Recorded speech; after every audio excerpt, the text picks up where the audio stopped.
Hello there, and welcome. I'm so glad you found your way here tonight. Before we begin, take a moment to get comfortable. Adjust your pillow, let your body settle into whatever position feels right. There's no rush. We have all the time in the world. Tonight, we're going to explore one of the most remarkable journeys in American history, the life of Andrew Carnegie, who arrived in America as a penniless immigrant boy and became the richest man alive, then gave nearly all of it away. We'll walk with him from a tiny cottage in Scotland through the steel mills of Pittsburgh to the libraries and concert halls he built across the world. We'll move slowly through his contradictions, his ambitions, his ruthlessness and his generosity, trying to understand what his life reveals about wealth, work, and what we owe to each other. If you drift away during our journey, that's perfectly fine. That's what we're here for. Let's begin in Scotland in 1835, where a baby was born who would change the world. Let's begin in Dunfermline, Scotland, in the year 1835, when Andrew Carnegie was born into a world that was already disappearing. Dunfermline was an ancient town, proud and particular, perched on a hill in the Kingdom of Fife, just north of Edinburgh.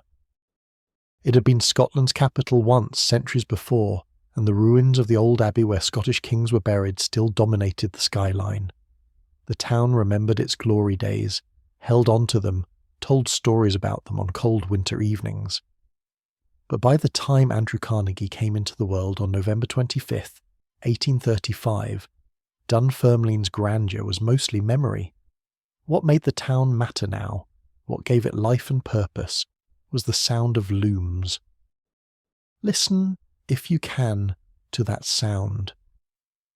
The rhythmic clack and thump of hand looms, hundreds of them, working in cottages throughout the town. The sound started before dawn and continued after dark, a mechanical heartbeat that never quite stopped. This was a weaving town, had been for generations, and the weavers were skilled craftsmen who took fierce pride in their work. They weren't just labourers. They were artisans, masters of a complex trade that took years to learn, producing cloth that was beautiful and durable and sought after across Britain and beyond. Andrew's father, William Carnegie, was one of these weavers.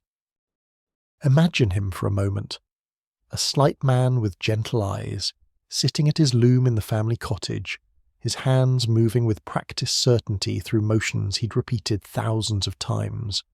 The shuttle flying back and forth, the threads interlacing into damask linen, patterns forming under his skilled guidance. William was good at his trade. He'd learned it from his father, as his father had learned from his father before that. There was something deeply satisfying in this work, something that connected him to generations past and he hoped to generations future. He imagined teaching his son Andrew the trade one day, passing down not just skill but identity, continuity, a place in the world. The Carnegie cottage sat on Moody Street, a narrow lane of attached stone houses where weaving families lived and worked. It was small, tiny really, just 2 rooms on the ground floor. The lower room held William's loom, which dominated the space, and the family lived around it. The upper room, reached by a ladder, was where they slept. There was no running water, no indoor toilet, no heat except what the fireplace provided. By modern standards, it was primitive, but it was theirs, or at least they rented it, and by the standards of working-class Scotland in 1835, it was respectable. They weren't wealthy, but they weren't desperate either. They were skilled workers, which meant something. What the cottage lacked in size, it made up for in warmth. Andrew's mother, Margaret Morrison Carnegie, made sure of that. Margaret was a force. There's no other way to describe her. She was intelligent, ambitious, fiercely devoted to her family, and absolutely certain that her children would rise above their circumstances. She couldn't have told you exactly how that would happen, but she knew it would, because she would make it happen through sheer determination. While William wove, Margaret bound shoes to bring in extra money, her fingers working as quickly and precisely as his did at the loom. She managed every penny with fanatical care. She made sure there were books in the house because education mattered, because her boys would know more than just a trade. She talked about the future as if it were something you could shape through will and work. Young Andrew absorbed all of this. His father's quiet dignity, his mother's blazing ambition. He was a small boy, slight like his father, with bright eyes that missed nothing. He learned to read early, devouring every book he could find. His father's friends would gather in the cottage sometimes, weavers and craftsmen, drinking tea and talking politics. They were radicals, many of them, influenced by Chartism, the working class movement demanding democratic reforms, universal male suffrage, the secret ballot. They talked about dignity and rights, about how working men deserved political voice, about how the old aristocratic order was unjust. Andrew listened, silent, absorbing ideas about fairness and democracy and the possibility of change. But even as these men talked about the future, that future was already destroying them. The Industrial Revolution, which had been transforming Britain for decades, was coming for the handloom weavers. Power looms, massive mechanical looms driven by steam engines in factories, could produce cloth faster and cheaper than any human weaver. The quality wasn't quite as good, not yet, but it was good enough. And it was so much cheaper. Factory owners could hire unskilled workers to tend the power looms, paying them a fraction of what a skilled weaver earned. The economics were brutal and simple. Handloom weavers couldn't compete. William Carnegie watched his livelihood slowly vanishing. The prices paid for his cloth dropped year by year. Work that had once provided a comfortable living now barely covered expenses. He worked longer hours to make the same money, then worked longer still to make less. Other weavers in Dunfermline faced the same squeeze. Some gave up and went to work in the factories, becoming machine tenders instead of craftsmen, swallowing their pride because their families needed to eat. Others held on, growing poorer, hoping something would change, unable to imagine abandoning the trade that defined them. This was creative destruction, though nobody called it that yet. The concept wouldn't have comforted William anyway. His skill, his years of training, his artisan's pride, all of it was being made obsolete by machines. It wasn't personal. It wasn't a moral judgment. It was simply economics, the logic of capitalism working itself out. But when you're the one being destroyed, when your life's work is being rendered worthless by forces you can't control, the abstraction doesn't help. You just feel the weight of it, the helplessness, the slow, crushing realization that the world no longer needs what you can do. By the mid-1840s, the Carnegie family was struggling, not starving, not yet, but the trajectory was clear. William's income kept shrinking. Margaret took on more shoe-binding work, her fingers cramping from the repetitive motion. They fell behind on rent. They borrowed from relatives. They made do with less, then less again. The cottage that had been cosy now felt cramped and suffocating. The future that had seemed open now looked terrifyingly uncertain. And this was happening not just to the Carnegies, but to thousands of weaving families across Scotland and northern England. An entire way of life was disappearing, swept away by the same industrial progress that was making Britain wealthy and powerful. The handloom weavers were casualties of progress, a phrase that sounds almost noble until you remember that casualties are people with families and hopes and skills that took a lifetime to master.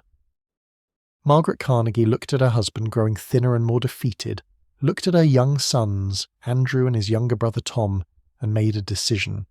They would leave. They would go to America, where Margaret's sisters had already emigrated, where there were opportunities, where the future was being built rather than lost. William resisted at first. This was his home. His family had lived in Dunfermline for generations. How could he leave? But Margaret was immovable. They were going, and that was final. She would not watch her sons grow up in poverty, would not let them inherit a dying trade, would not accept defeat. So in the spring of 1848, the Carnegie family made their preparations to leave Scotland forever. William sold his loom, the instrument of his craft, the thing that had defined him, for a pittance. Margaret sold their furniture, their possessions, everything they couldn't carry. Friends and family gathered to say goodbye, and there were tears, because everyone knew these farewells were probably permanent. Crossing the Atlantic wasn't something you did casually. If the Carnegies left, they likely wouldn't return. Andrew was 12 years old enough to understand what was happening, old enough to feel the weight of it. He was leaving the only home he'd ever known, the place where his family had roots going back centuries, but he was also excited. America. The word itself seemed to shimmer with possibility. In America, people said, a man could rise as high as his talents would take him. Birth didn't matter, class didn't matter, only work and ability. Whether this was true, Andrew didn't know. But he wanted to believe it. His mother certainly believed it, and her certainty was contagious. Picture them in May of 1848, carrying their bags down Moody Street for the last time, looking back at the cottage that had held so much life, so much work, so many conversations and dreams. The sound of looms still echoed through Dunfermline, but it was quieter now than it had been in William's youth, and it would grow quieter still in the years to come. The Carnegie family was leaving a dying world for one that was being born, though they couldn't have known then how completely that new world would consume them, how the boy walking those streets would become one of the men who built it. Take a breath. Let that image settle. A family leaving everything behind, carrying almost nothing, walking toward a future they couldn't possibly imagine. We'll follow them across the ocean, into that new world, and watch what becomes of them. But for now, just hold the picture of young Andrew Carnegie, 12 years old, turning his back on Scotland, believing his mother's certainty that something better waited across the sea. Rest in that moment. Let it drift through your mind as gently as a memory that's not quite yours. And if you drift away entirely, that's perfectly fine. That's what we're here for. The journey from Scotland to America took 7 weeks, and it was nothing like the cruise ships that would come later, with their comfortable cabins and dining rooms and promenade decks.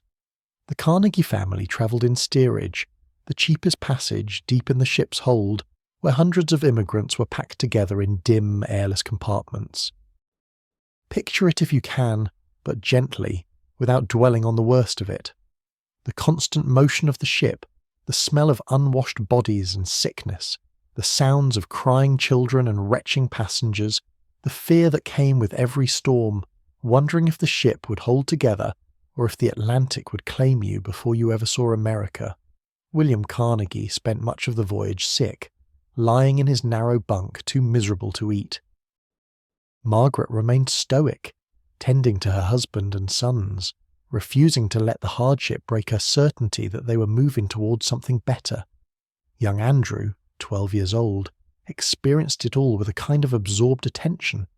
He was seasick too, especially in the early days, but he was also fascinated.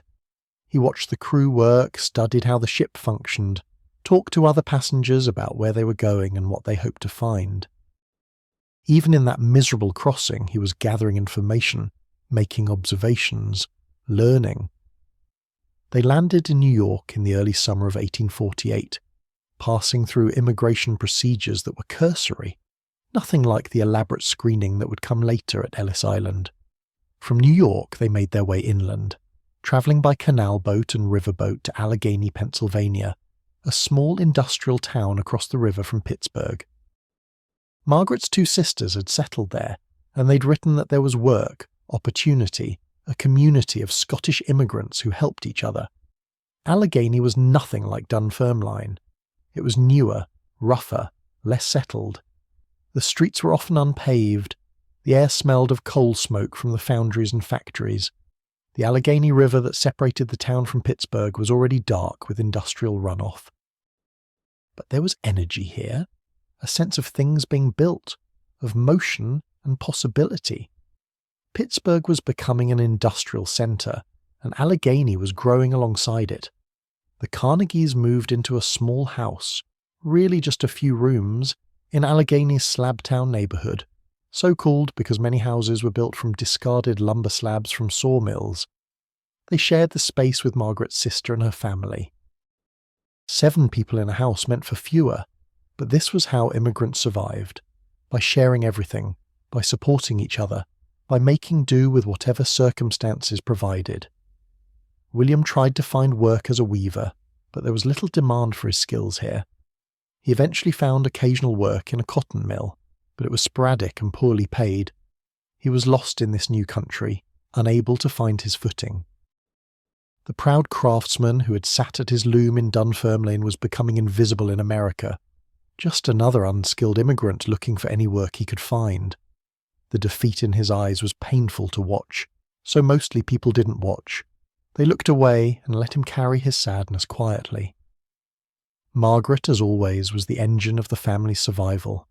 She opened a small shop in the front room of their house, selling groceries and notions to neighbours. She took in washing.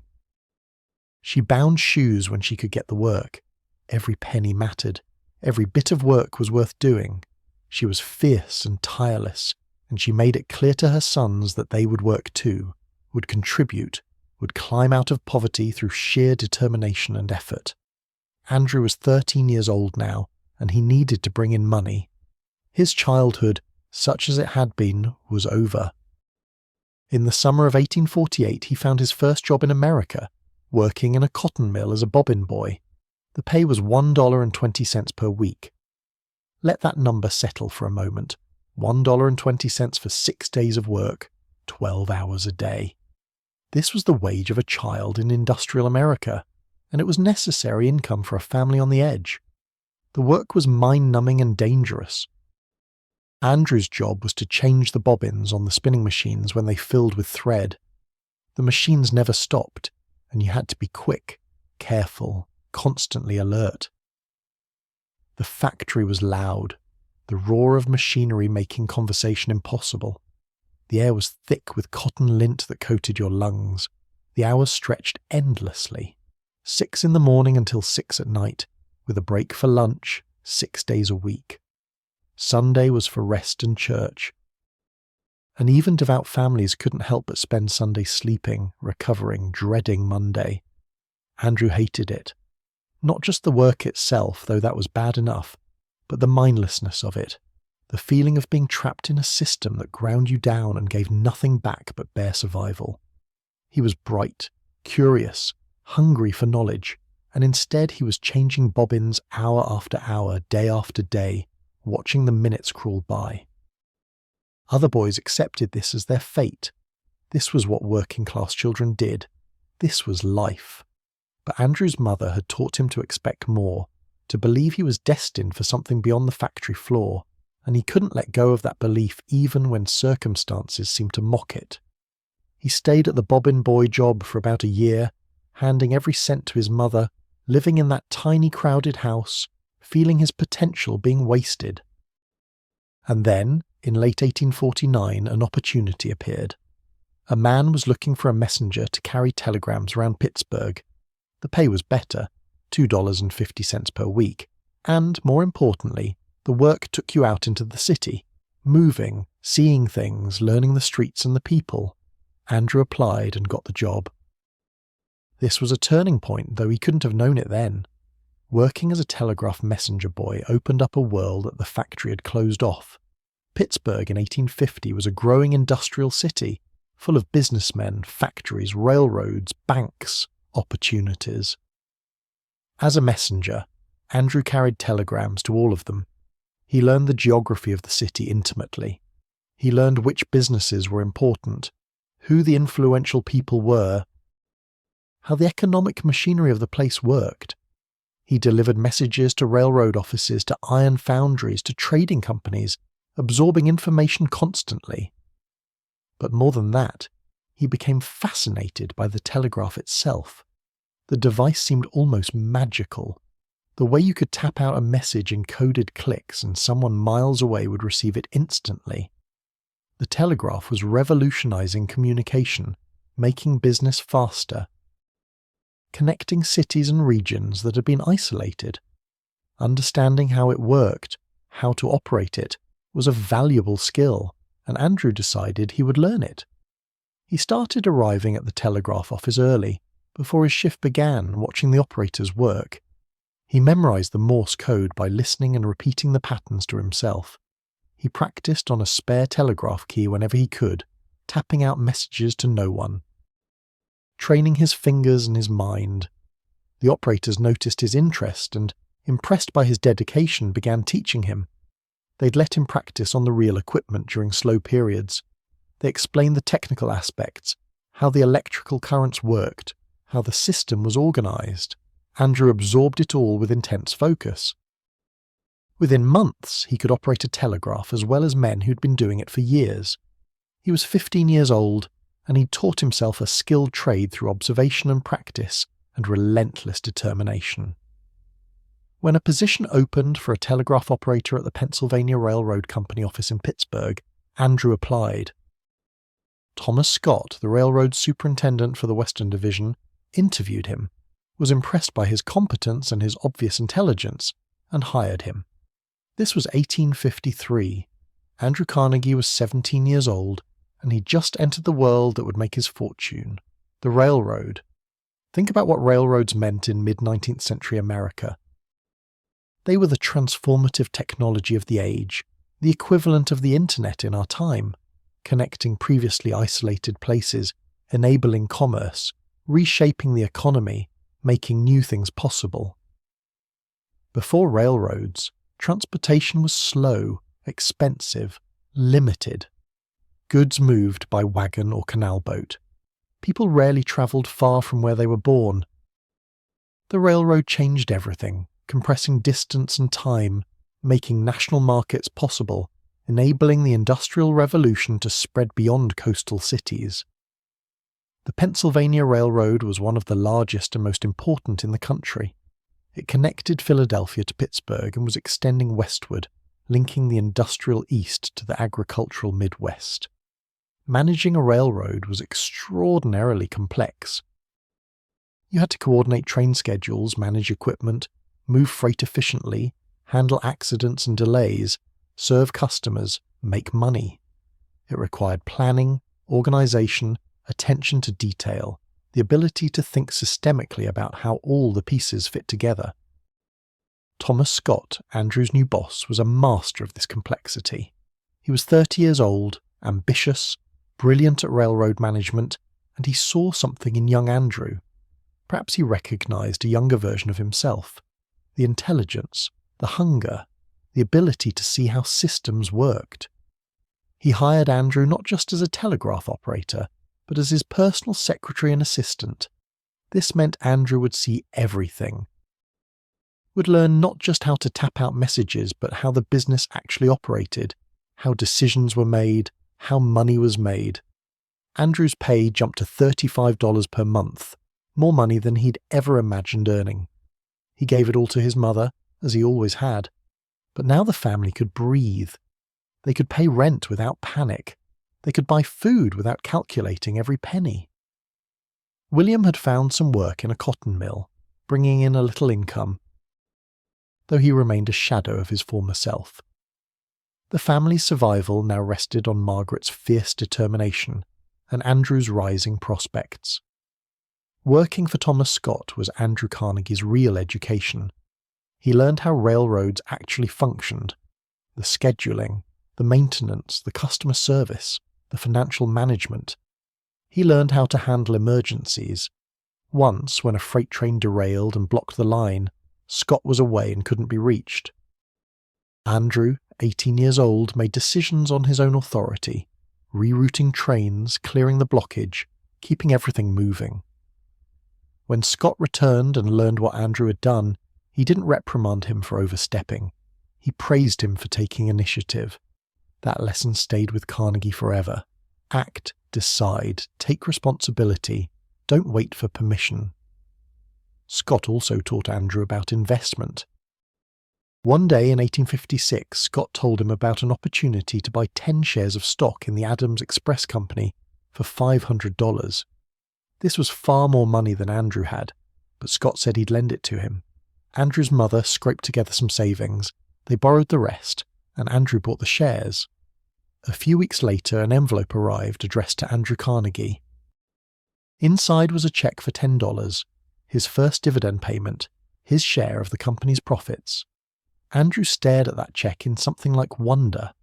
He'd earned money from owning something, not from working. The shares he held had generated income while he slept, while he ate, while he did his regular job.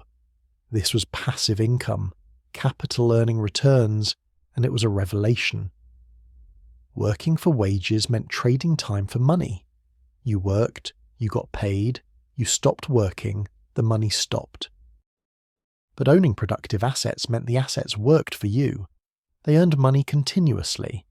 This was how rich people became rich. Not through wages, but through ownership. Take a breath here.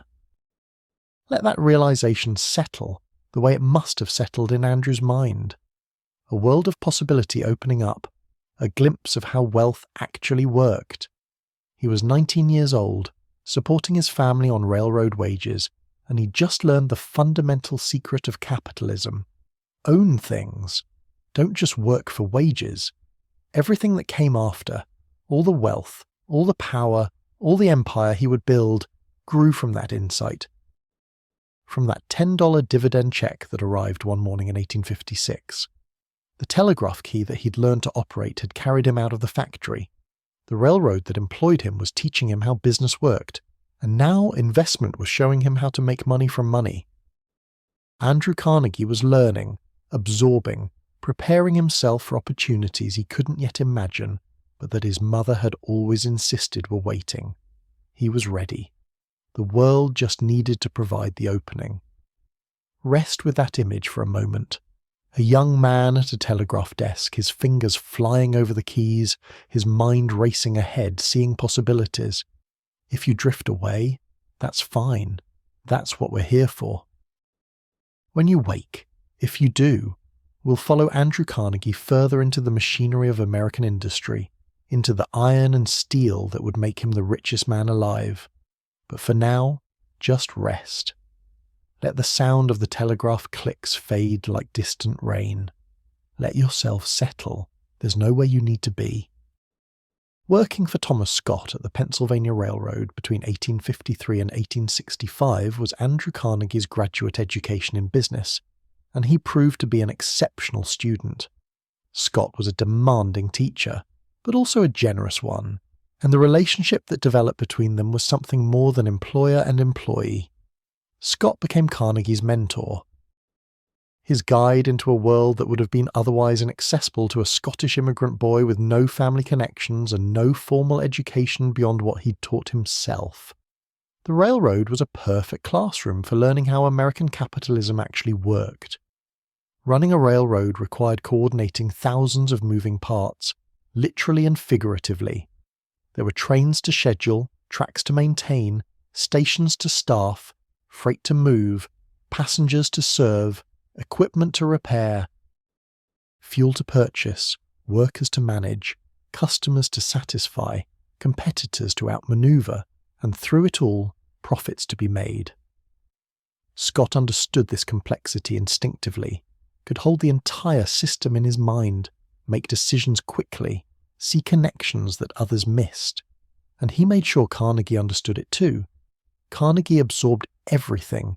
He learned how to read financial statements, how to calculate costs and revenues, how to identify inefficiencies, how to anticipate problems before they occurred. He learned that the railroad business was fundamentally about moving things efficiently and charging enough to make money doing it. Speed mattered. Reliability mattered. Cost control mattered above almost everything else. If you could move freight cheaper than your competitors, you could charge less, win their customers, and still make profit. This seemed obvious, but actually executing it required ruthless attention to every detail. Every expense, every wasted minute. Scott also taught Carnegie about leverage, not the financial kind yet, but the practical kind, the use of information and timing and relationships to multiply advantage. When you knew something your competitors didn't know, you could act while they hesitated. When you understood someone's needs before they fully articulated them, you could position yourself to meet those needs. When you built relationships with powerful people, you could access opportunities that others never heard about. These weren't lessons you could learn from books. You learned them by watching a master operator like Thomas Scott navigate the world of business and power. And then the Civil War came, and everything accelerated. When the war began in April of 1861, the Pennsylvania Railroad suddenly became crucial to the Union war effort. Troops needed to move from recruitment centers to battlefields. Supplies needed to flow from northern factories to armies in the field. Wounded soldiers needed transport to hospitals. The federal government needed reliable, fast, large-scale transportation, and they needed it immediately. Thomas Scott was appointed Assistant Secretary of War in charge of military transportation, and he brought Carnegie with him to Washington. For months in 1861, Carnegie worked alongside Scott, organizing the movement of troops and supplies, solving the logistical problems of a war that was far larger and more consuming than anyone had anticipated. He learned how government contracts worked, how to navigate military bureaucracy, how decisions were made when speed mattered more than normal procedure. He saw enormous amounts of money flowing from the government to companies that could provide what the military needed. He saw that war, terrible as it was, created extraordinary business opportunities for those positioned to seize them. Carnegie returned to the railroad after a few months. Scott needed him there, managing operations while Scott handled the Washington side. But the lessons remained.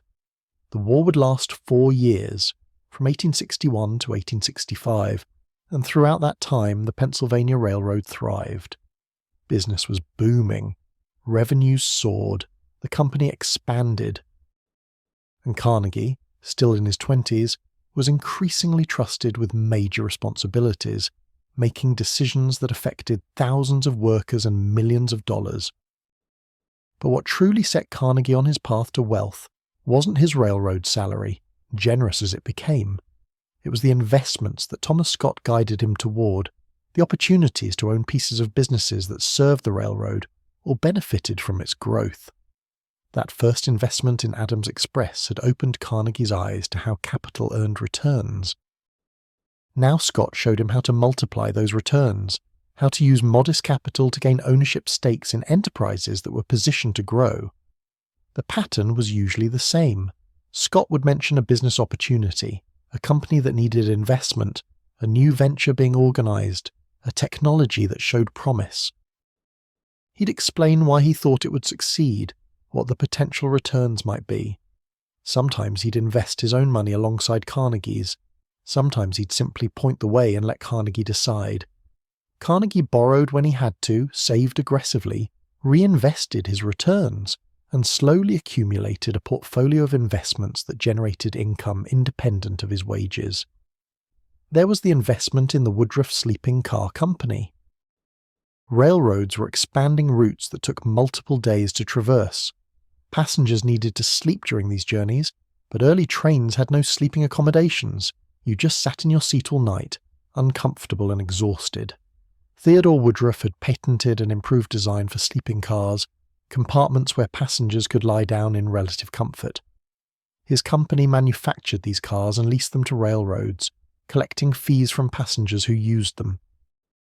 It was a simple, elegant business model: make the cars once, collect revenue every time someone used them. Scott saw the potential and encouraged Carnegie to invest. Carnegie scraped together money and bought shares. The investment paid off handsomely. As rail routes lengthened and more people travelled long distances, sleeping cars became not a luxury but a necessity. Woodruff's company prospered, and Carnegie's shares generated steady dividend income. More than that, he learned a lesson about recurring revenue, about businesses that kept earning from a single investment of capital and labour. You built the sleeping car once, but it generated income for years. That efficiency, that leverage, appealed to Carnegie's emerging business philosophy. Then there was the investment in the Columbia Oil Company. Oil was just being discovered in western Pennsylvania in the late 1850s and early 1860s. The first commercial oil well had been drilled in Titusville in 1859, and suddenly there was oil fever, people rushing to drill wells and make fortunes. Most oil ventures failed. The geology wasn't understood. The technology was primitive, The business was chaotic, but some succeeded spectacularly, and the successful ones made their investors wealthy. Carnegie was skeptical at first. The oil business seemed too speculative, too much like gambling. But he visited the oil regions, talked to the people involved, studied the economics. He realized that while any individual well might fail, the demand for oil was growing rapidly, for lighting, for lubrication, for industrial uses. Companies that could reliably produce oil and get it to market would make money.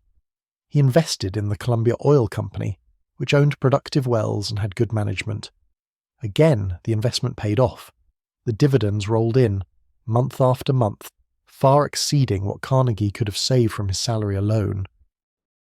He was learning that you didn't need to be born wealthy to become wealthy. You needed to find businesses that generated more value than they cost to operate, buy ownership stakes in those businesses, and let the businesses work for you. Your capital, not your labour, became the engine of your wealth. This was how the rich got richer. They owned productive assets that earned continuously while they slept, while they worked. While they did anything else, the assets kept working. But Carnegie was also learning something else, something perhaps less noble but equally important. He was learning that business success often depended on taking advantage of inside information and personal connections. When Thomas Scott told him about an investment opportunity, Carnegie was getting information that wasn't available to the general public. When he invested alongside powerful men like Scott, he was protected by their influence and knowledge. This wasn't illegal. Insider trading laws didn't exist yet. But it wasn't exactly fair either. Carnegie was benefiting from privileges that other people didn't have access to, from his position inside the railroad's power structure. Did this bother him? If it did, he rationalized it quickly. This was how the business world worked. The successful exploited every advantage. If you didn't use the information and connections available to you, someone else would. And they'd get rich while you stayed poor. Carnegie didn't invent these rules, but he learned to play by them expertly. His ethics were flexible, shaped by ambition and the examples of the successful men around him. One of the most important lessons Carnegie learned during these years was about vertical integration, though that term wouldn't be coined for decades. He learned it by watching the railroad's endless need for supplies and services. The Pennsylvania Railroad needed rails, obviously, but also bridges, locomotives, cars, stations, maintenance facilities, coal for fuel, lumber for ties, telegraph equipment, and thousands of other things. Every one of these was a business opportunity. If you could supply what the railroad needed, reliably and at a good price, you could make money. But more than that, if you owned multiple parts of the supply chain, you could control costs and quality in ways that gave you enormous advantages. Imagine, for instance, that you owned an iron bridge company. You could sell bridges to railroads, yes, but if you also owned iron mills that produced the iron for those bridges, you eliminated the middleman's markup. You controlled the entire process from raw material to finished product. You captured more of the value chain. Your costs were lower than competitors who had to buy iron from someone else. So you could underbid them and still make profit. This concept, controlling multiple stages of production and distribution, was forming in Carnegie's mind during the 1860s. He wasn't ready to execute it yet. He didn't have enough capital, didn't have the experience running manufacturing operations. But he saw the logic, saw how the biggest profits came from controlling inputs and outputs, from owning the entire system, rather than just one piece of it. This insight would shape everything he did in the next phase of his life. By 1865, when the Civil War ended and the country began shifting from wartime to peacetime economy, Andrew Carnegie was 29 years old and had accumulated considerable wealth by working-class standards. His investments generated several $1,000s per year in income, as much as or more than his railroad salary. He'd learned how railroads worked, how investments worked, how business relationships worked, how to identify opportunities and move quickly to exploit them. He'd learned from one of the best in Thomas Scott, absorbing not just techniques, but a way of thinking about business as a system of interconnected opportunities. He'd also learned something about himself. He had ambition that couldn't be satisfied by working for someone else, even someone as prominent as Scott. He wanted to build something of his own, wanted to control his own destiny, wanted wealth not just for comfort but for power and freedom and the respect that came with success. He was ready to move beyond being Scott's protégé and become his own man. The question was, what business should he enter? What opportunity would let him use everything he'd learned? The answer, increasingly clear in his mind, had to do with iron and steel. The railroads needed vast quantities of both, for rails, for bridges, for locomotives, for everything, and not just railroads. The entire country was industrializing, building cities, constructing factories, creating infrastructure. Everything required iron and steel. Demand was enormous and growing. The technology for producing steel was improving. The business was capital intensive, which meant it had high barriers to entry. Not everyone could start a steel mill, but it also meant that successful operations could be enormously profitable.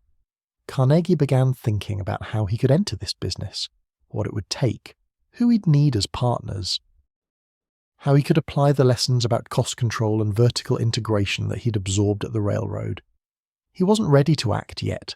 Not quite. He needed to build more capital, make more connections, understand the technical side better, but the direction was set. He would leave the railroad, he would go into manufacturing, he would make iron and steel for the railroads and cities and factories that were transforming America. And if he did it right, if he executed the principles he'd learned, if he was ruthless enough in his pursuit of efficiency, he would become wealthy beyond what his mother had imagined when she brought him to America 17 years earlier. Let that ambition settle for a moment.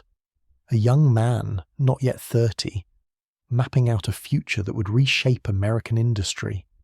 He couldn't have known how completely he would succeed, couldn't have imagined that he'd become the richest man in the world, couldn't have foreseen the contradictions and controversies that would mark his path. But he knew he was ready for something bigger, something that would test everything he'd learned. The railroad had been his school. Now he was ready to graduate, to step out into the world and build an empire. If you're drifting now, that's perfectly fine. Let yourself float on that image of possibility, of a young man at the beginning of great things. We'll follow him into the iron and steel business soon, watch him build and compete and dominate. But for now, rest. Breathe slowly. Let the weight of your day settle away. There's no rush. We have all the time we need.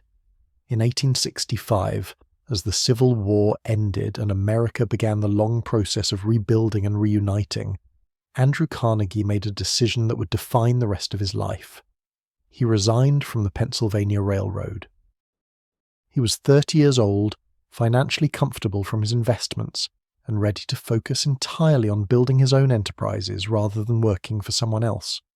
Thomas Scott was disappointed but understood. Carnegie had learned everything the railroad could teach him. Now he needed to test himself in the wider world of business. The decision wasn't reckless.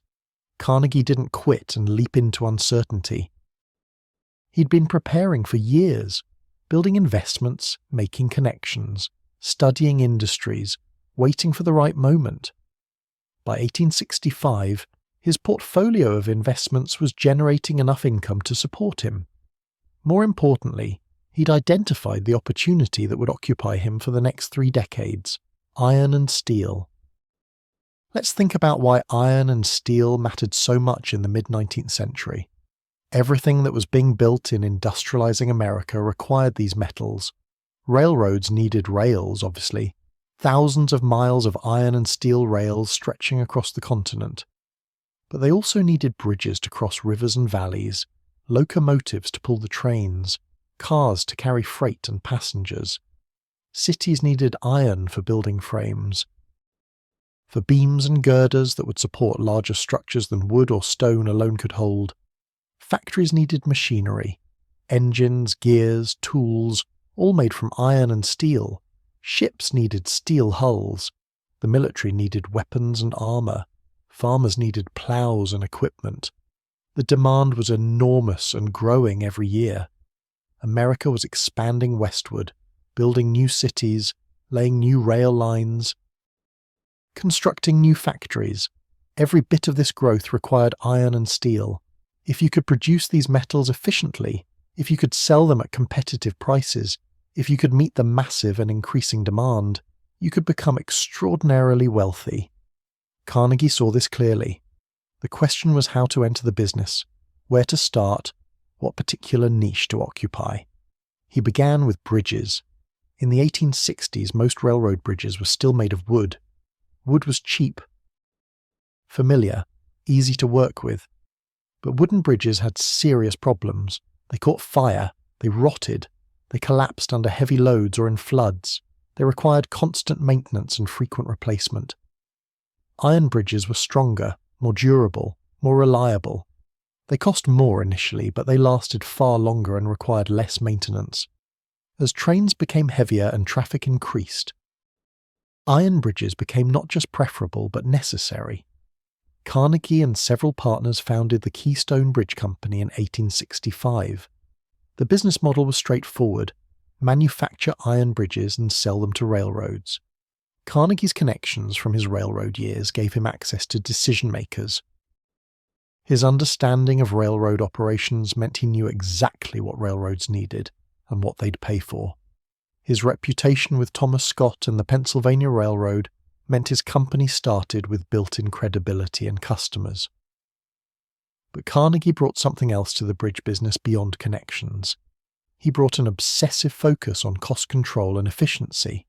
He understood, perhaps better than anyone in America at that time, that industrial success came from producing things cheaper than your competitors while maintaining acceptable quality. Not the best quality necessarily. Carnegie was never interested in making the finest product, but good enough quality at the lowest possible cost. If you could do that, you could underprice competitors, win their customers, and still make profit. Price, not perfection, was the key to market domination. This meant tracking every expense, eliminating every waste, driving every worker to maximum productivity, squeezing every supplier for the lowest price, constantly searching for technical improvements that would reduce costs. Carnegie studied his company's operations with the intensity of a scientist examining specimens under a microscope. Where were costs too high? Why? What could be changed? He demanded detailed reports, questioned every expense, challenged every assumption. His managers learned to dread his questions because he always found inefficiencies they'd missed, costs they'd accepted as inevitable that he proved could be reduced. He was also willing to invest in better technology when it would reduce long-term costs. If a new machine cost more initially but produced bridges faster or with less labour, he'd buy it. If a new process was complicated but ultimately cheaper, he'd implement it. He thought in terms of total cost over time, not just immediate expense. This long-term perspective, combined with ruthless short-term cost control, gave him enormous advantages over competitors who thought more conventionally. Keystone Bridge Company prospered. Carnegie and his partners won major contracts, including bridges for the Pennsylvania Railroad and other lines. The business generated substantial profits, which Carnegie reinvested in expanding capacity and improving technology. But the real test of Carnegie's bridge-building capability and his willingness to take risks came with the Eads Bridge in St. Louis. The Eads Bridge, designed by engineer James Eads and begun in 1867, was meant to span the Mississippi River at St. Louis, connecting Missouri to Illinois and opening up rail traffic across the Great River. This wasn't just another bridge. The Mississippi was wide and powerful, with massive river traffic that couldn't be blocked. The bridge needed to be high enough for steamboats to pass under and strong enough to carry heavy railroad traffic. Nothing like it had been attempted before. The technical challenges were immense. Eads wanted to build the bridge using steel, not iron. Steel was stronger than iron. which meant the bridge could be lighter and span longer distances, but steel was also more expensive and harder to work with. Many people doubted it could be done reliably at the scale Eads envisioned. Carnegie saw both the risk and the opportunity. If the bridge succeeded, if steel proved capable of such demanding work, it would transform bridge construction, and Carnegie's company would be known as a pioneer. If it failed, the losses would be catastrophic. Carnegie committed Keystone Bridge Company to the project. The construction took 7 years, from 1867 to 1874. There were countless problems, technical difficulties with the steel, accidents that killed workers, funding crises that nearly shut the project down, conflicts between Eads and the contractors. Carnegie, coordinating from Pittsburgh while the work proceeded in St. Louis, had to manage not just the technical challenges but the financial ones, keeping investors satisfied, managing cash flow, solving problems as they arose. The Eads Bridge finally opened in 1874. It was a triumph of engineering, a beautiful structure that demonstrated steel's potential for large-scale construction. A test was arranged where 14 locomotives, several hundred tons of weight, crossed the bridge simultaneously, and it held without trouble. The public was awed, engineers were inspired, and Carnegie's reputation was established. He'd taken a significant risk on new technology and succeeded. The Keystone Bridge Company became one of the premier bridge builders in America. But bridges, Carnegie increasingly realized, were just one application for iron and steel. The real opportunity was in producing the raw materials themselves, the iron and steel that went into bridges, rails, buildings, machinery, everything. If you manufactured the steel, you didn't just earn profit on building bridges, you earned profit on every ton of steel you sold, regardless of what it was used for. The market was vastly larger, and if you could produce steel cheaper than anyone else, you could dominate the entire industry. This understanding led Carnegie to build the Edgar Thomson Steel Works, which opened in 1875 just outside Pittsburgh. The mill was named, strategically, after J. Edgar Thomson, president of the Pennsylvania Railroad, a subtle reminder to Carnegie's most important potential customer that he'd honored them with the naming. Everything about the Edgar Thomson Works reflected Carnegie's evolving philosophy of industrial production. First, location. Carnegie built the mill at Braddock, Pennsylvania, where multiple railroad lines converged. This meant raw materials, iron ore, coal, limestone, could be brought in efficiently, and finished steel could be shipped out easily. Transportation costs were minimized. Second, scale. The Edgar Thomson Works was large by the standards of the day. Designed for high-volume production, larger scale meant lower per-unit costs. Third, technology. Carnegie installed the most modern equipment available, including Bessemer converters for steel production. The Bessemer process, invented by Henry Bessemer in England and improved by American engineers, revolutionized steel production. Before Bessemer, making steel was slow and expensive, requiring skilled labor and producing relatively small quantities. The Bessemer process blew air through molten iron, burning off impurities and converting iron to steel in minutes rather than hours. The result was faster production, lower costs, and steel that was strong enough for industrial uses. The Bessemer process wasn't perfect. The steel it produced wasn't as high quality as some other methods, but it was good enough for most applications and vastly cheaper. That combination made it revolutionary. Carnegie embraced Bessemer steel production completely. He didn't invent the technology, but he understood its implications better than almost anyone. Cheap steel would replace iron in countless applications. Demand would explode. The companies that could produce the most steel at the lowest cost would capture that demand and make fortunes. Carnegie intended to be that company. His business philosophy was crystallizing into principles he'd follow for the next 25 years. First, control costs relentlessly, track every expense, eliminate every waste, push productivity constantly higher. Second, Adopt new technology quickly. Don't be sentimental about old methods. If something new worked better or cheaper, switch immediately. Third, undersell competitors. Don't try to make maximum profit per unit sold. Instead, make smaller profit on vastly more units, driving competitors out of business by selling at prices they couldn't match. Fourth, focus on the business you know. Carnegie didn't diversify into unrelated industries. He stayed focused on iron and steel, learning everything about those businesses, becoming the absolute expert. There was also a fifth principle, one Carnegie didn't state explicitly, but practiced ruthlessly. Take advantage of every opportunity, especially during economic downturns. In 1873, just as Carnegie was building the Edgar Thomson Works, a financial panic struck America. It started with the failure of J. Cook and Company, a major banking house, and spread rapidly through the financial system.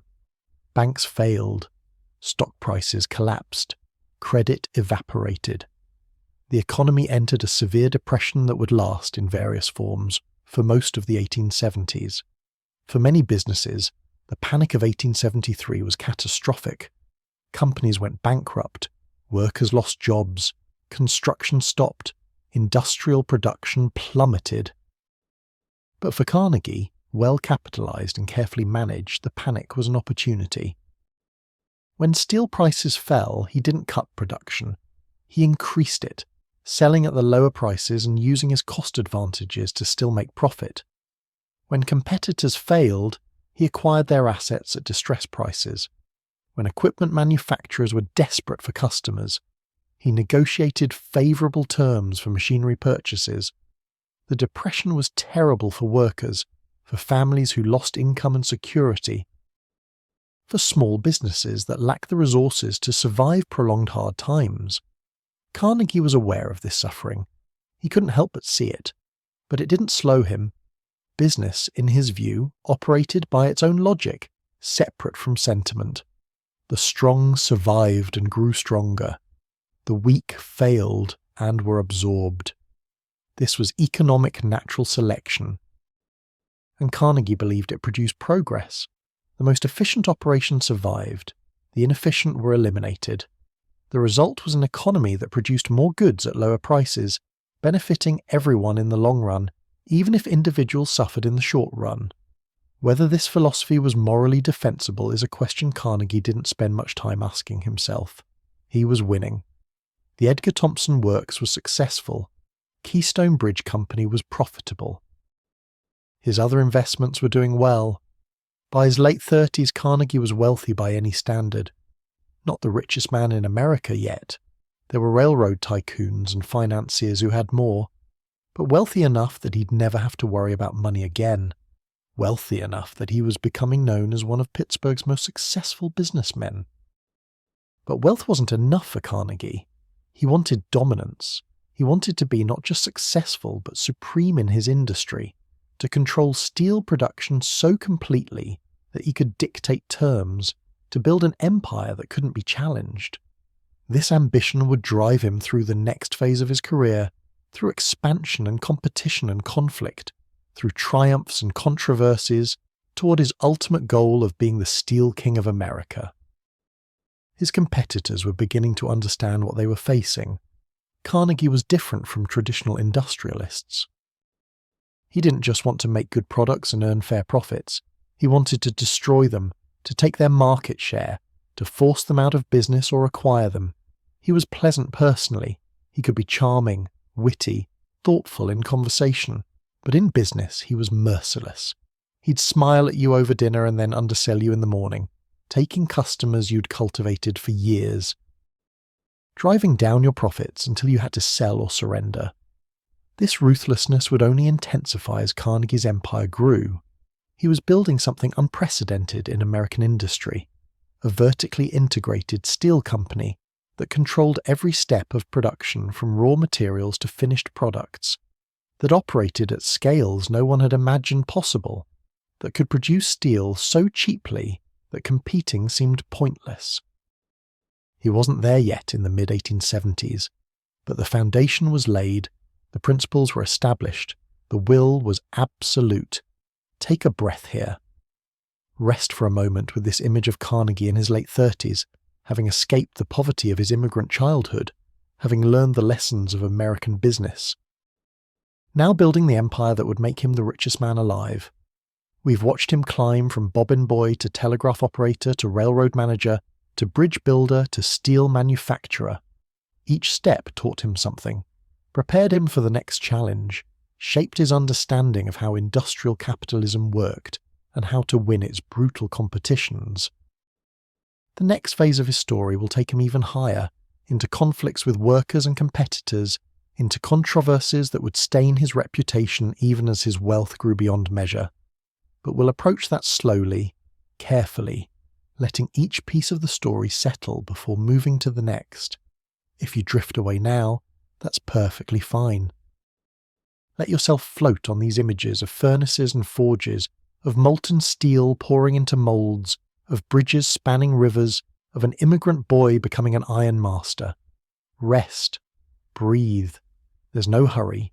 We'll continue whenever you're ready, or we'll simply let you sleep. Either way is fine. Either way is exactly what we're here for. Through the 1880s, Andrew Carnegie transformed from a successful industrialist into something far more powerful and more controversial, the undisputed master of American steel production. What he built during this decade wasn't just a company, but an empire, a vertically integrated industrial machine that controlled every stage of steel production, from mining the raw materials to delivering finished products to customers. He achieved efficiencies that his competitors couldn't match and scales they couldn't imagine. But he also created conditions that led to one of the most violent labor conflicts in American history, a confrontation that would permanently stain his reputation even as his wealth grew beyond measure. The key to Carnegie's dominance was his absolute commitment to cost reduction through technology and scale. While other steel manufacturers hesitated to invest in new equipment, worried about the expense or the risk that new methods might fail, Carnegie adopted innovations as soon as they proved even marginally more efficient than existing processes. He understood something fundamental.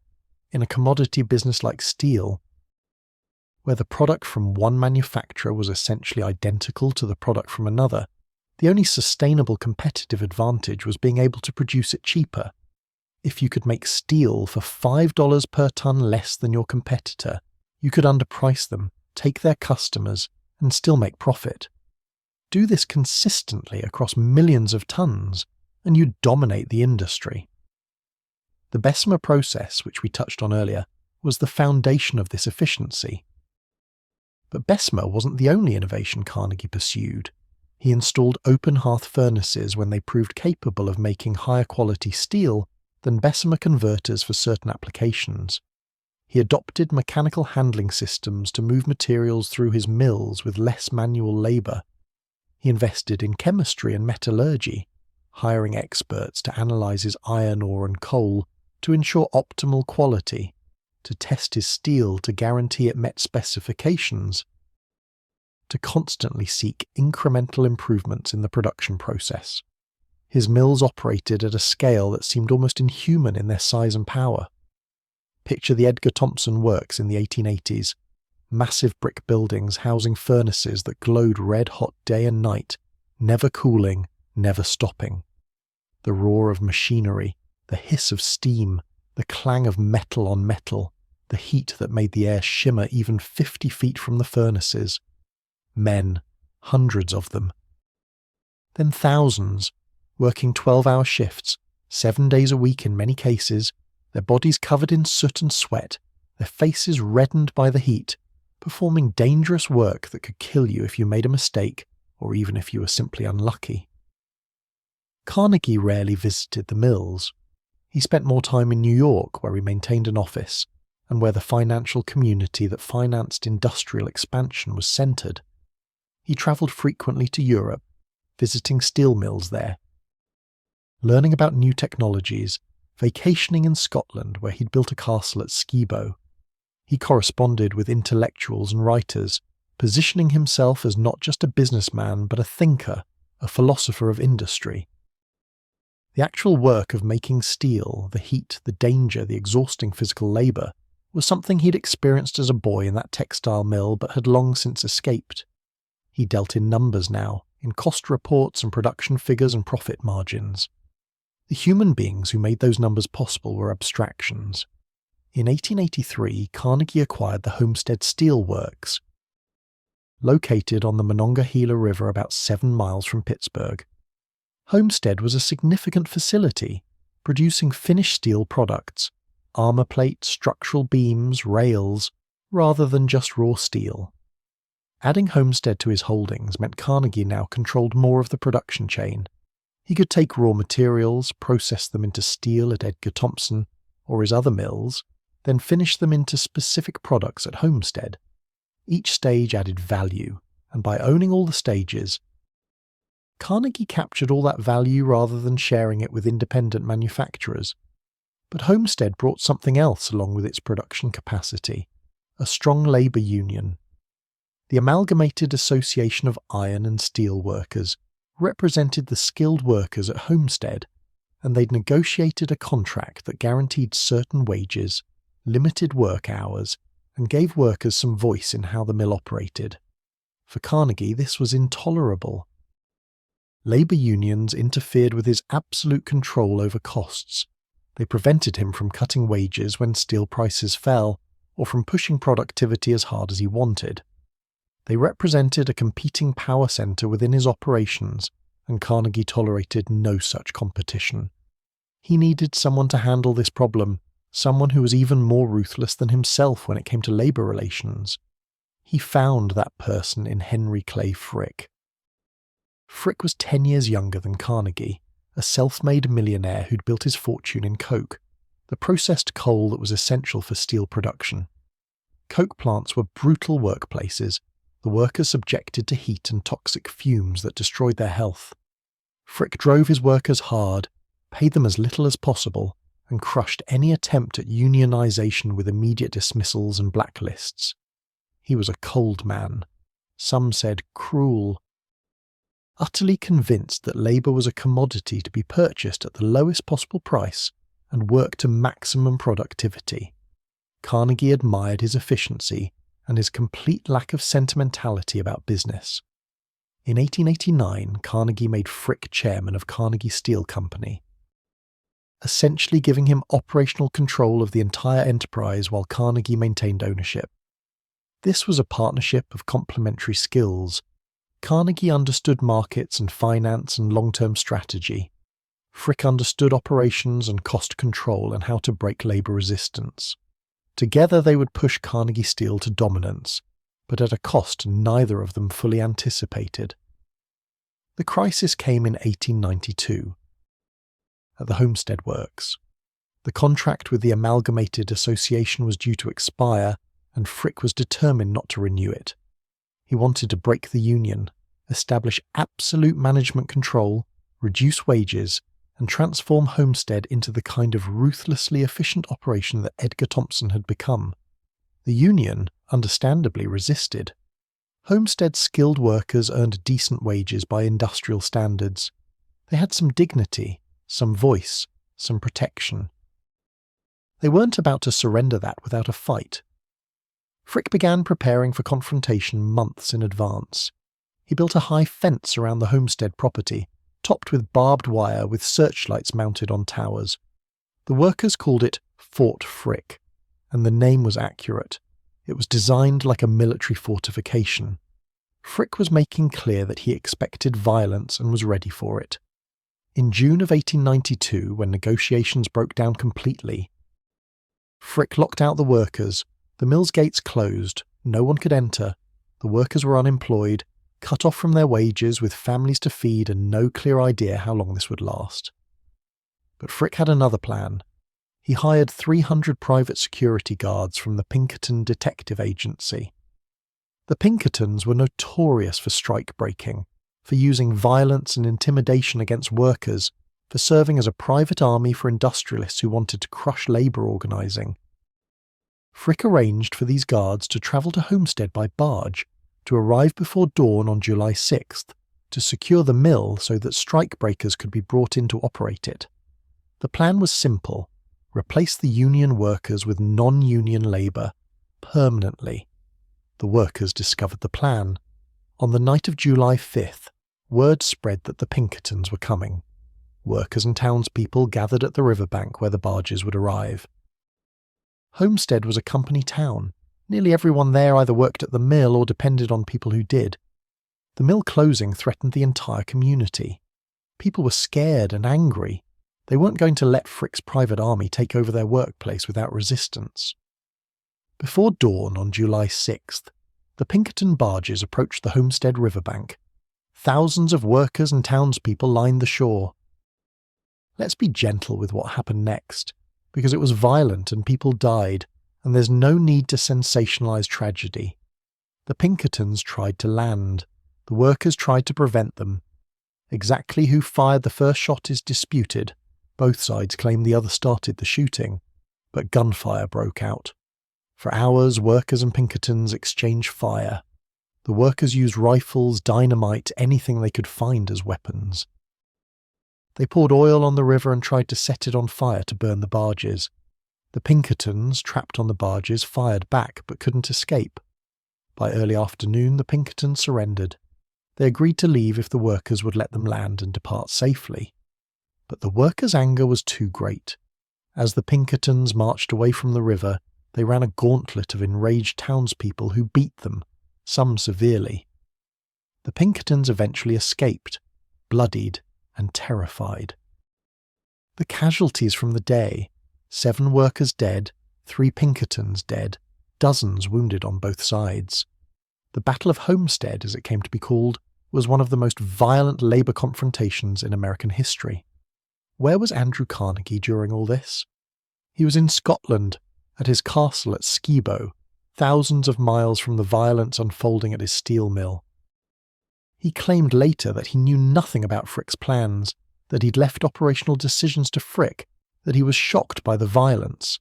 This was at best a half-truth. Carnegie had given Frick authority to deal with the Union. He knew Frick's methods, knew his ruthlessness, knew that confrontation was likely. By staying in Scotland, Carnegie maintained plausible deniability. He could claim he wasn't responsible because he wasn't there.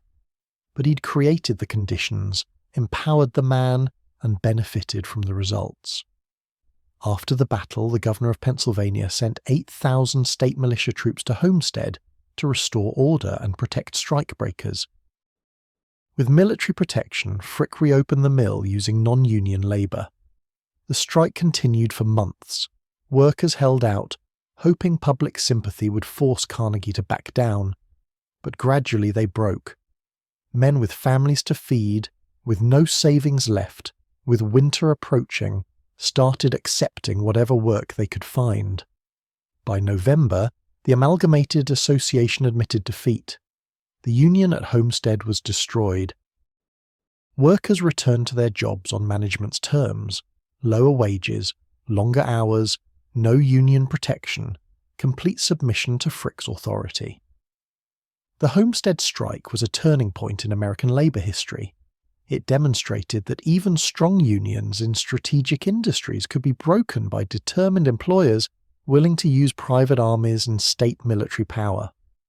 It showed that the government would side with capital against labour when conflict arose. It crushed the steelworkers' union movement for decades. Steel mills would remain largely non-union until the 1930s. For workers throughout American industry, Homestead was a bitter lesson in their powerlessness. For Carnegie, the consequences were mixed. Operationally, he got what he wanted: absolute control over his mills, the ability to cut costs by reducing wages and pushing productivity. The elimination of union interference. Carnegie Steel became even more profitable after Homestead. Production increased, costs fell. The company's dominance of the steel industry became unassailable. But Carnegie's reputation suffered enormously. Before Homestead, he'd cultivated an image as an enlightened industrialist, a man who believed in workers' dignity and rights. He'd written articles about labour relations, about the importance of cooperation between capital and labor, about how successful businesses treated their workers well. The violence at Homestead revealed this as hypocrisy or self-delusion. The good Andrew Carnegie, who wrote thoughtful essays, didn't match the Andrew Carnegie who owned mills where men died fighting against wage cuts and union busting. Public opinion turned against him. Newspapers that had praised his success now condemned his ruthlessness. Intellectuals who'd courted his friendship questioned his values. Workers who'd admired his rise from poverty to wealth now saw him as a traitor to his class, someone who'd forgotten where he came from. The label that had been whispered before was now shouted robber baron. Carnegie was lumped together with the Vanderbilts and Rockefellers and Morgans, the men who'd built enormous fortunes by exploiting workers and crushing competition and manipulating markets. Carnegie was stung by this criticism. He cared about his reputation, wanted to be seen as a philosopher businessman, not just another greedy industrialist. He tried to explain that he hadn't ordered the violence, that Frick had acted independently, that he regretted how things had unfolded. But his explanations convinced few people. He'd been responsible. He'd let it happen. The blood was on his hands whether he'd personally given the orders or not. His relationship with Frick, never warm, grew colder. Carnegie blamed Frick publicly for the violence, trying to distance himself from it. Frick, who'd done exactly what Carnegie had empowered him to do, felt betrayed. The two men would eventually have a bitter falling out, but that was years away. For now, they continued working together because the business they'd built was too profitable to abandon over personal animosity. Despite the controversy, despite the damage to his reputation, Carnegie continued expanding his steel empire through the 1890s. He understood something that his critics didn't fully grasp. In capitalism, success forgives everything. If you make enough money, if you dominate your industry completely, if you deliver results to your investors and shareholders, then criticism becomes noise that can be ignored. Carnegie kept building, kept acquiring competitors, kept improving efficiency, kept driving costs down and production up. He acquired iron ore mines in the Mesabi Range in Minnesota, ensuring steady supplies of high-quality ore at known costs. He built or bought railroads and shipping fleets to transport ore from Minnesota to Pittsburgh, controlling transportation costs that had previously gone to independent carriers. He acquired coal mines and coke plants, controlling fuel supplies. He built additional mills, expanded existing ones, integrated everything into a system that operated with mechanical precision and ruthless efficiency. By the late 1890s, Carnegie Steel Company was producing more steel than all of Britain, an entire nation's output matched by a single American company. This was an achievement of staggering scale. Carnegie had built the most efficient, most productive, most profitable steel operation in the world. His company produced rails for railroads, beams for skyscrapers, armor plate for warships, wire for telegraph lines, and thousands of other products. American industrial growth, American railroad expansion, American urban development, all of it depended on steel, and much of that steel came from Carnegie's mills. His personal wealth grew proportionally. By 1900, Carnegie was worth somewhere between $300 and $400 million, equivalent to over $400 billion in modern terms. He was by any measure the richest man in the world. He'd achieved what his mother had believed possible when she brought him to America 50 years earlier. He'd risen from poverty to the absolute pinnacle of American capitalism, but that wealth, that success, couldn't erase Homestead. It remained a stain, a darkness at the heart of his achievement. The workers who died on July 6, 1892, the men who were wounded, the families who suffered, they couldn't be explained away or justified by production statistics and profit margins. Carnegie had built his empire partly on their suffering, on his willingness to crush them when they demanded a share of the wealth they helped create. This contradiction, the ruthless businessman and the thoughtful philanthropist, the man who destroyed unions and the man who preached labor's dignity, would define how Carnegie was remembered.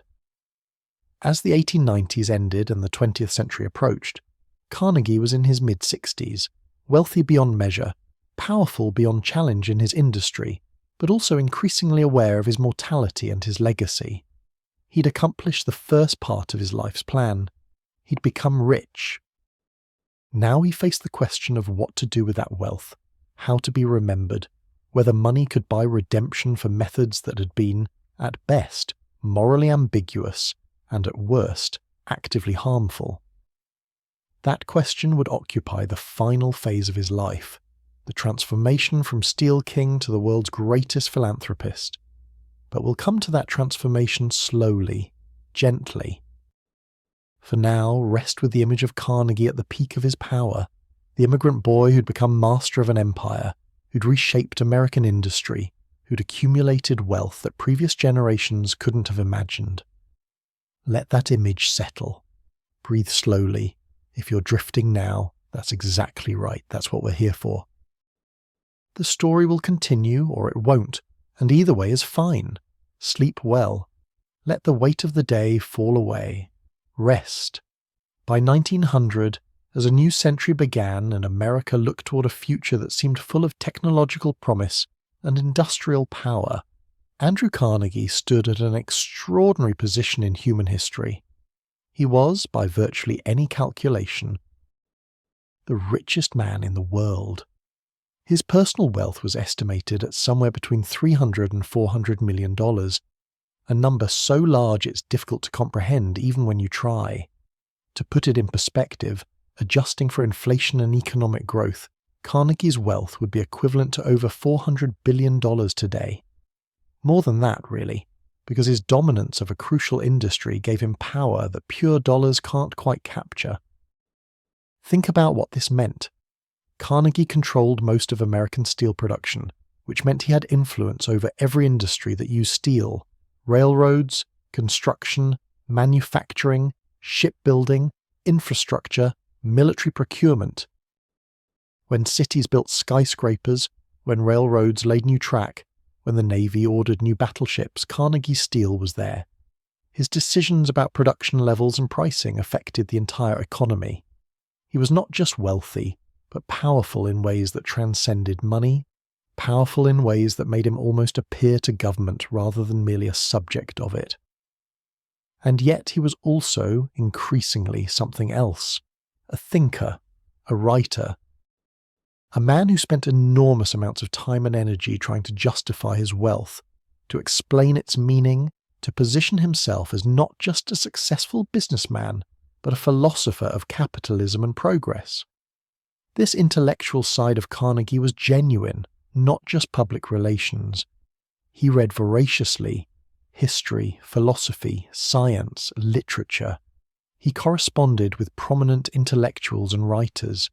He wrote essays and articles about economics, labor relations, the duties of the wealthy, the future of society. He wanted to be taken seriously as a thinker, wanted his ideas to matter as much as his money. This created a fascinating contradiction at the heart of who Carnegie was. He was simultaneously one of the most ruthless businessmen in American history and one of its most thoughtful commentators on capitalism and social responsibility. He'd crushed unions, driven competitors into bankruptcy, exploited workers, accumulated wealth through methods that were legal but morally questionable at best, and yet he genuinely believed he was doing good, that his actions served some larger purpose beyond his own enrichment, that the system he exemplified was ultimately beneficial to humanity. The clearest expression of this philosophy came in an essay Carnegie wrote in 1889, right between his greatest period of expansion and the Homestead crisis. The essay was called The Gospel of Wealth, and it was published first in a prominent magazine and then circulated widely, becoming one of the most discussed pieces of writing on economics and social responsibility in the late 19th century. Let me share the core of Carnegie's argument, because it reveals so much about how he understood himself and his place in the world. Carnegie began by acknowledging that industrial capitalism had created enormous inequality. The gap between rich and poor was wider than ever before in human history.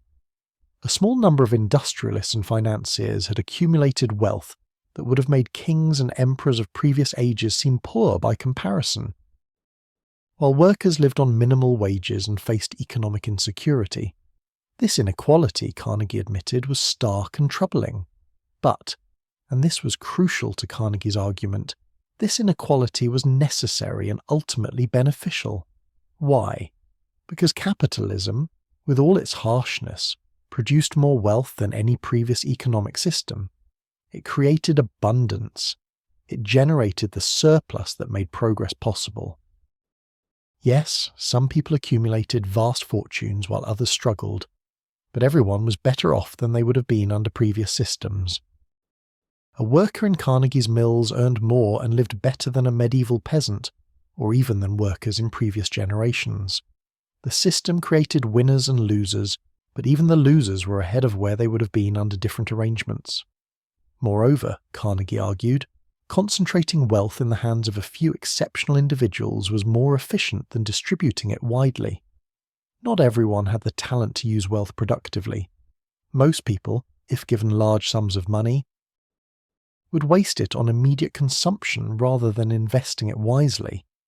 But men like Carnegie, men of vision and ability, could take that wealth and deploy it to build industries, create jobs, advance technology, develop infrastructure. They were stewards of capital on behalf of society, using resources more effectively than dispersed individuals could. This is where Carnegie's philosophy became most interesting and most self-serving. He argued that wealthy men had a moral duty to use their fortunes for public benefit. Simply accumulating wealth and passing it to your children was wrong. It created idle rich who contributed nothing to society. Simply consuming wealth on personal luxury was wrong, wasteful and unproductive. Instead, the wealthy should live modestly and dedicate their fortunes to public purposes: education, libraries, universities, hospitals, cultural institutions, scientific research. They should be, in Carnegie's memorable phrase, quote 2, read that phrase again, slowly, trustees for their poorer brethren, bringing to their service his superior wisdom. Notice what Carnegie was doing here. He was justifying vast inequality by arguing that it existed for the benefit of the less fortunate, that rich men held their wealth in trust for the poor, that their quote 3 meant they could use wealth more effectively than the poor could themselves. The rich weren't exploiting the poor, they were serving them, administering resources that the poor were incapable of managing themselves. This was, to put it mildly, a convenient philosophy for a very rich man. It let Carnegie feel virtuous about his wealth rather than guilty. It reframed his fortune from selfish accumulation to public service. It positioned him as a benefactor rather than a robber baron, a steward rather than an exploiter, and it had the additional benefit of arguing against more radical solutions to inequality. If rich men were voluntarily using their wealth for public good, there was no need for government to redistribute it through taxation or regulation. But here's what's complicated. Carnegie genuinely believed this. He wasn't just cynically crafting propaganda. He really thought that his accumulation of wealth served humanity, that he'd been an agent of progress, that industrial capitalism, with all its harshness, was lifting human civilization to new heights. He looked at the steel mills he'd built, the jobs he'd created, the products his company made that were building America's infrastructure, and he saw contribution, not exploitation. He also genuinely intended to give his money away. This wasn't just talk. He meant it. He'd always been uncomfortable with the idea of dying rich, of passing enormous wealth to his daughter Margaret. He believed that inheriting wealth corrupted character, that people should make their own way as he had. The gospel of wealth wasn't just a justification of inequality. It was a promise that he would redistribute his fortune before he died, that he would fund institutions and causes that would benefit humanity long after he was gone. Carnegie's intellectual life in the 1890s and early 1900s was rich and varied. He read constantly. History particularly fascinated him. He admired Spencer's evolutionary philosophy. The idea that societies evolved like organisms, that competition produced progress, that the survival of the fittest applied to economics as much as to biology. This social Darwinism, as it came to be called, provided scientific-seeming justification for the ruthless competition that had characterized Carnegie's business career. But Carnegie also read more humane thinkers, philosophers who emphasized cooperation and social responsibility. He corresponded with writers and artists. He cultivated friendships with intellectuals who could discuss ideas with him as peers rather than as supplicants seeking donations. He wanted to be taken seriously in these circles, wanted to prove that a steel magnate could also be a man of culture and learning. He built a grand house in New York, filled it with books and art, hosted dinners where conversation ranged over politics, literature, philosophy, science. He maintained his Scottish castle at Skibo, where he spent summers hosting other wealthy and accomplished people, creating a kind of intellectual salon in the Highlands. He published books, an autobiography, collections of essays, works on politics and economics.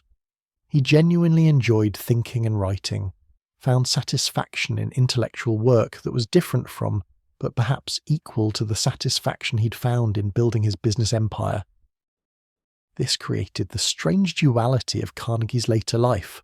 On one hand, he was the owner of mills where men worked 12-hour shifts in dangerous conditions for low wages, where unions were crushed, where workers had essentially no rights and were treated as interchangeable units of production. His company's success was built partly on his willingness to extract maximum productivity from his workforce, while paying minimum wages. The men who actually made the steel that generated Carnegie's wealth lived lives that were hard, dangerous, and economically precarious. On the other hand, he was this thoughtful philanthropist in waiting, this writer of essays about social responsibility, this reader of philosophy and history, this man who genuinely believed that wealth should serve humanity, and who intended to prove it by giving his fortune away. He could write beautiful passages about the dignity of labour and the duty of the wealthy to their less fortunate brothers, and then go back to demanding cost reports that showed how much he'd saved by cutting wages or speeding up production. Was this hypocrisy, self-delusion, compartmentalization? Perhaps all three. Carnegie seems to have genuinely not seen the contradiction, or at least not to have let it trouble him deeply. He'd absorbed the ideas of his age about progress and evolution, and the natural hierarchy of ability. He believed that some men were simply more capable than others, that this justified their greater rewards, that inequality of outcome reflected inequality of merit. The workers in his mills were doing the best they could, but they lacked his vision, his intelligence, his capacity for organization and leadership. This wasn't their fault. It was just reality. And he, having been blessed with superior abilities, was using them to create wealth that would ultimately benefit everyone. The public's view of Carnegie during this period was deeply divided. To many business leaders and wealthy individuals, he was a hero, proof that American capitalism rewarded merit, that anyone could rise through talent and effort. His gospel of wealth philosophy appealed to other rich men who wanted moral justification for their fortunes. If accumulating wealth was actually a form of public service, if giving it away thoughtfully was the highest duty, then being rich wasn't something to feel guilty about. It was a responsibility to be managed wisely. To workers and labour activists, Carnegie was a symbol of everything wrong with American capitalism. He preached about social responsibility while crushing unions. He wrote about cooperation while waging ruthless economic war against his competitors and his own employees. He spoke about the dignity of labour, while his mills worked men to exhaustion for wages that barely covered survival. The gap between his words and his actions seemed to reveal either breathtaking hypocrisy or dangerous self-deception. To intellectuals and reformers, Carnegie was complicated. Some were attracted by his obvious intelligence, his genuine engagement with ideas, his willingness to think systematically about economic and social questions. Others were repelled by what they saw as his use of intellectual sophistication to justify exploitation. The philosopher William James, while acknowledging Carnegie's intelligence, criticized the gospel of wealth as fundamentally self-serving. How convenient, James noted, that Carnegie's philosophy held that wealthy men should keep their fortunes during their lives to administer wisely and only give them away when they died.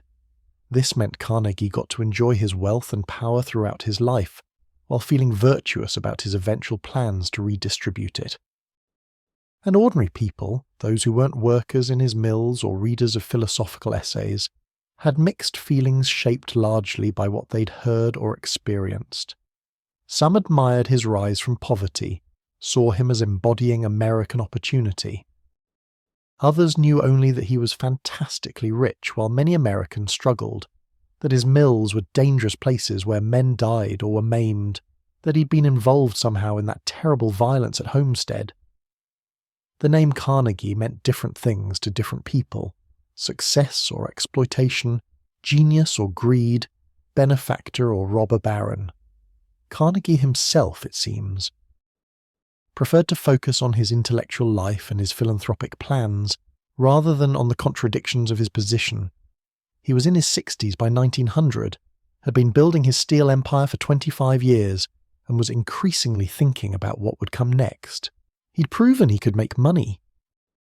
Now he wanted to prove he could give it away wisely, that his wealth could create lasting institutions, that he could be remembered not just as a rich man, but as a man who'd used his riches to advance civilization.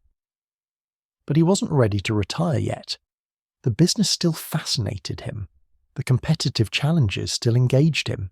He still enjoyed the game of commerce, the satisfaction of beating competitors, the constant drive to improve efficiency and reduce costs. And there was something else. He'd built this empire, controlled it completely, shaped it according to his vision. Giving it up even to pursue philanthropic goals meant relinquishing control, admitting that his active business career was over. That was a harder step than it might seem. Rest here for a moment. Let the complexity of Carnegie's character settle in your mind. The brilliant, ruthless businessman who was also a thoughtful, writing man who genuinely believed his wealth could and should serve humanity. The man who crushed unions and preached cooperation. The man who'd risen from poverty and seemed to have forgotten what poverty meant. Hold these contradictions gently. We don't need to resolve them. Perhaps they can't be resolved. Perhaps they're simply the truth of who he was. All of these things at once, human in his contradictions, neither hero nor villain, but something more complicated and more real than either label allows. If you're drifting now, let yourself go. The story continues, but it will be there if you return, or it won't matter if you don't. Sleep is the point, not the narrative. Breathe slowly, let your shoulders drop. Let Carnegie and his millions and his philosophy fade into the background of your mind like a conversation heard from another room, interesting but not urgent, present but not demanding. Rest. That's what we're here for. As the 19th century gave way to the 20th, as America entered what would be called its _5_ of global dominance and industrial power, Andrew Carnegie was approaching 65 years old. He'd been in the steel business for over 30 years, building and expanding and competing without pause. He was wealthy beyond measure, powerful beyond challenge in his industry, and increasingly tired of the constant demands of business. The daily decisions, the endless cost reports, the competitive battles, the management of thousands of workers and multiple mills, it all required energy and attention that he found himself less willing to give. He began talking seriously about retirement, about finally living out the philosophy he'd articulated in the Gospel of Wealth. He'd made his fortune. Now it was time to give it away, to become the philanthropist he'd promised to be, to build the institutions that would carry his name and his values into the future. He'd spent his life accumulating wealth. What remained of that life should be spent distributing it wisely, proving that his theories about the duties of the rich weren't just words but genuine commitments. But there was a problem. Carnegie's wealth wasn't sitting in a bank account where he could simply write checks against it. His fortune was tied up in Carnegie Steel Company, shares in the business he'd built, equity that was extraordinarily valuable but not liquid. To fund his philanthropic vision, he'd need to convert that equity into cash, which meant selling the company. This wasn't something he could do easily. Carnegie Steel wasn't publicly traded. There was no market where he could sell shares. He'd need to find a buyer wealthy enough to purchase the entire operation, someone willing to pay what it was worth. For years, this had seemed like an insurmountable obstacle. Who could afford to buy Carnegie Steel? The company was worth hundreds of millions of dollars. Very few individuals or organizations had that kind of capital available. And even those who might have had the money might not want to take on the challenge of running such a massive, complex operation. Carnegie had spent decades building relationships, learning every detail of the steel business, developing systems that worked. Could someone else step in and maintain his success? But by 1900, a potential buyer was emerging, J.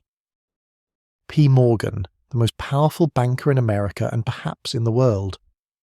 Morgan was different from Carnegie in almost every way. Where Carnegie had risen from poverty, Morgan was born into wealth. His father was a prominent banker. Where Carnegie was Scottish, Morgan was American aristocracy. Where Carnegie prided himself on his cost control and efficiency, Morgan dealt in grand financial arrangements, in assembling trusts and combines, in reorganizing entire industries. He was a financier, not an industrialist. He didn't make things. He arranged the capital that let other people make things. But his power was at least equal to Carnegie's, perhaps greater, because he controlled access to the enormous pools of capital that industry needed. Morgan had a vision that was coming into focus by 1900.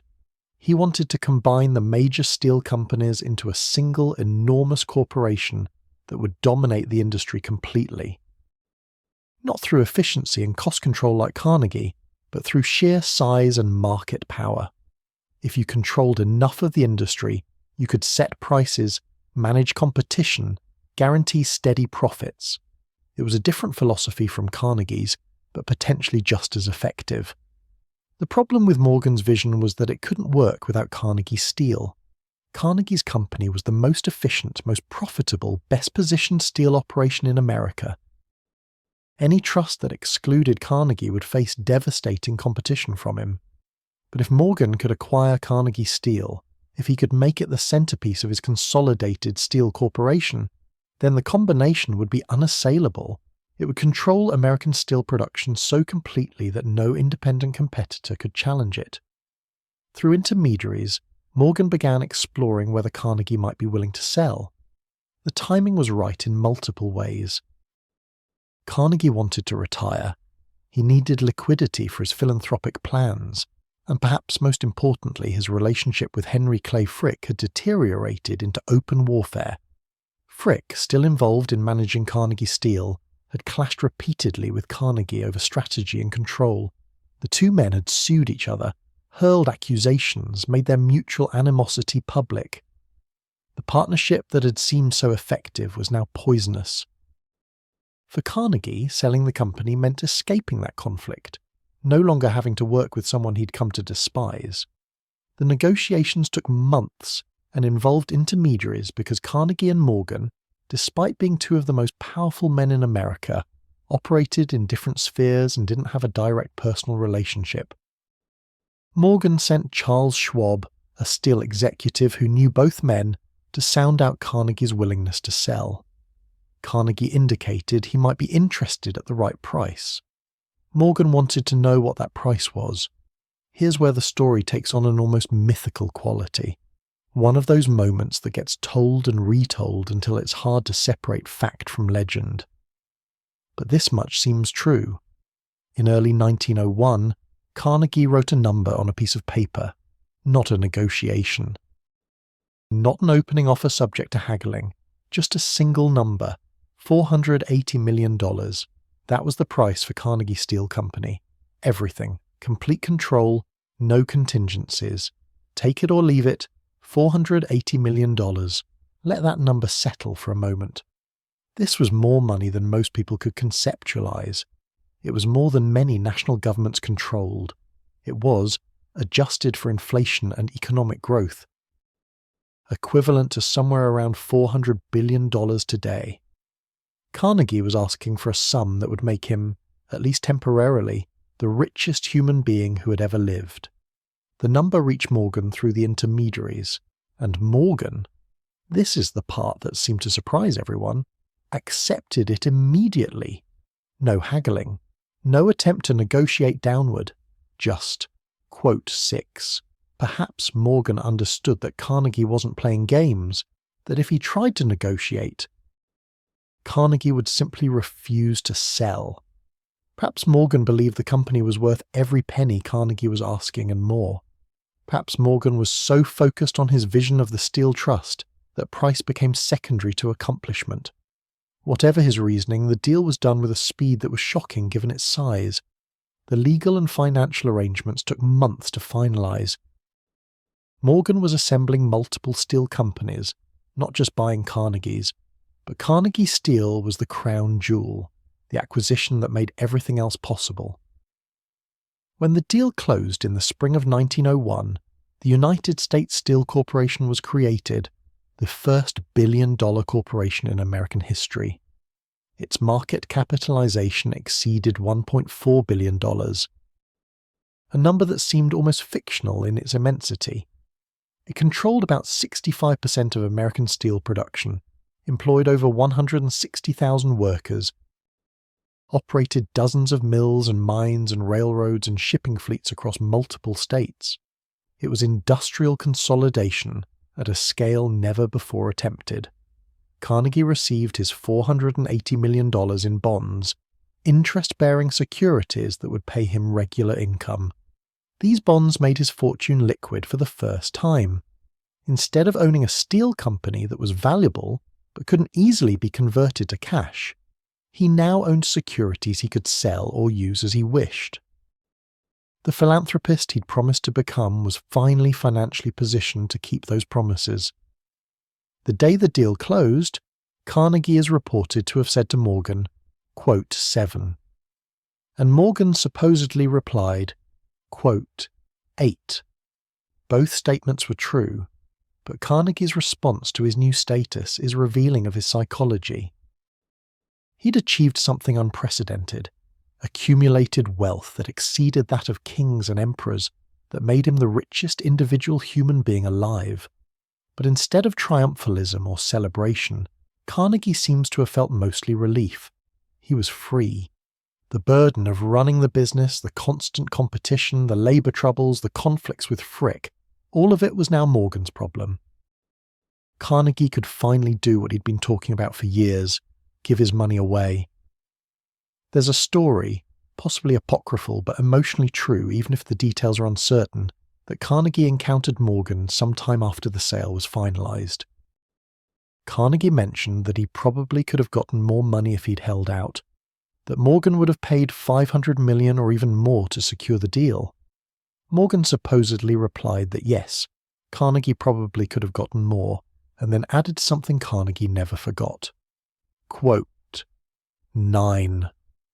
What Morgan may have understood, and what Carnegie was beginning to realize, was that Carnegie's moment was passing. The age of the individual industrial titan, the man who personally controlled vast operations through force of will and genius for detail, was giving way to something else. The age of corporate consolidation, of professional management, of financialized capitalism where ownership and control were separated, where no individual, however brilliant, could personally manage operations of the scale that modern industry required. Carnegie had been perfect for his era, the late 19th century, when a single driven individual could build an empire through personal attention to every detail. But the 20th century would belong to organizations, to professional managers, to bureaucratic coordination.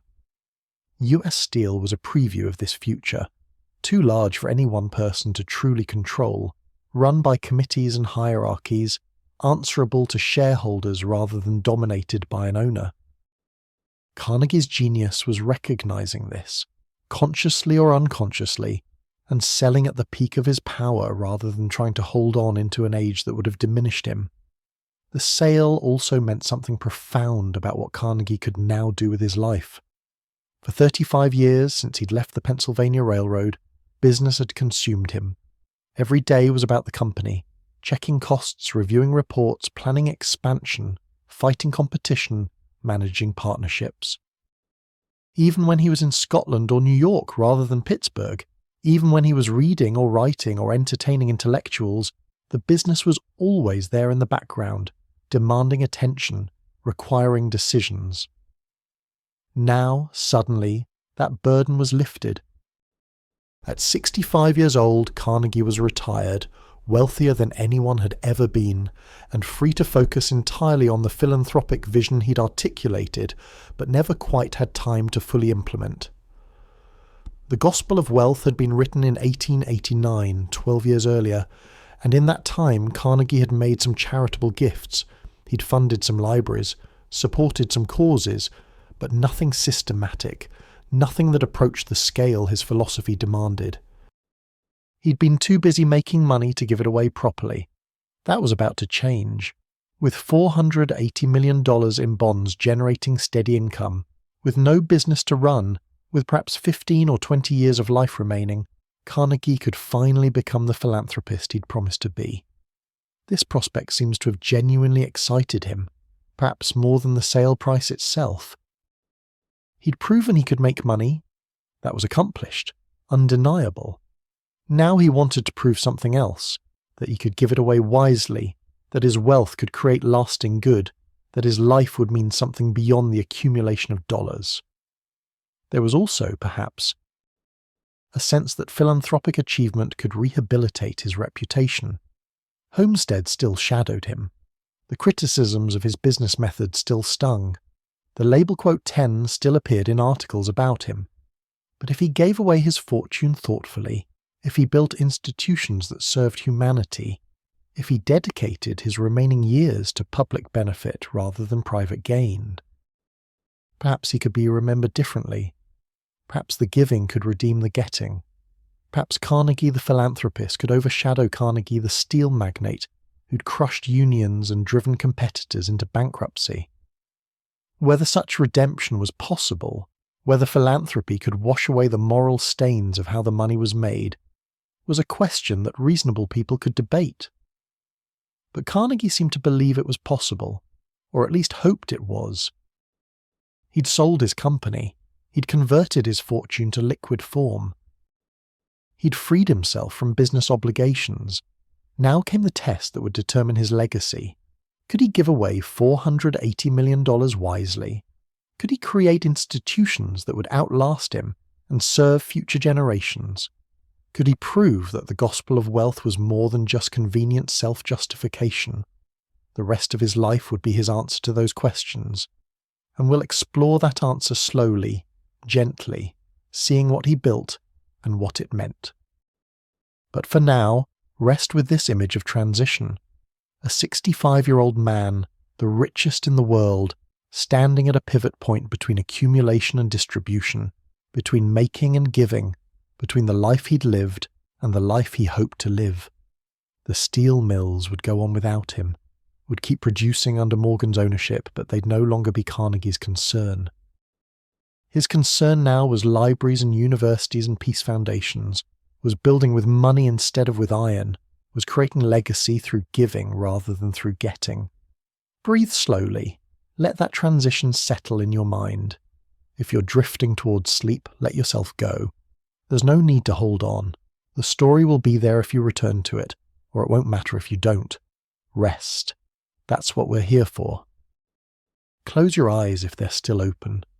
Let your body sink deeper into comfort. Let Andrew Carnegie and his millions fade into the background like distant music, pleasant, but not demanding your attention. Sleep well. With his fortune now liquid and his business obligations ended, Andrew Carnegie faced a challenge that was, in its own way, as demanding as building a steel empire. How to give away $480 million wisely. This wasn't simply a matter of writing checks to worthy causes, though he would certainly do some of that. Carnegie wanted to be systematic, thoughtful, strategic in his philanthropy. He wanted to create institutions that would last for generations, that would serve millions of people, that would embody his values and vision for how society should develop. He wanted his giving to be as efficient and effective as his steel production had been. Carnegie had been thinking about this for years, even while he was still running his company. The Gospel of Wealth had articulated his philosophy. Wealthy men should use their fortunes to provide opportunities for self-improvement, not simply to give handouts that would create dependency. The goal was to help people help themselves, to create institutions and resources that would enable ambitious, hard-working individuals to rise through their own efforts. This reflected Carnegie's own experience. He'd risen from poverty through access to books, through learning telegraphy, through opportunities that others had provided. He wanted to create similar opportunities on a massive scale. The centerpiece of Carnegie's philanthropic vision was libraries. This made perfect sense given his own history. As a boy in Pittsburgh, Carnegie had benefited from a small library that a local benefactor had opened, allowing working-class boys to borrow books.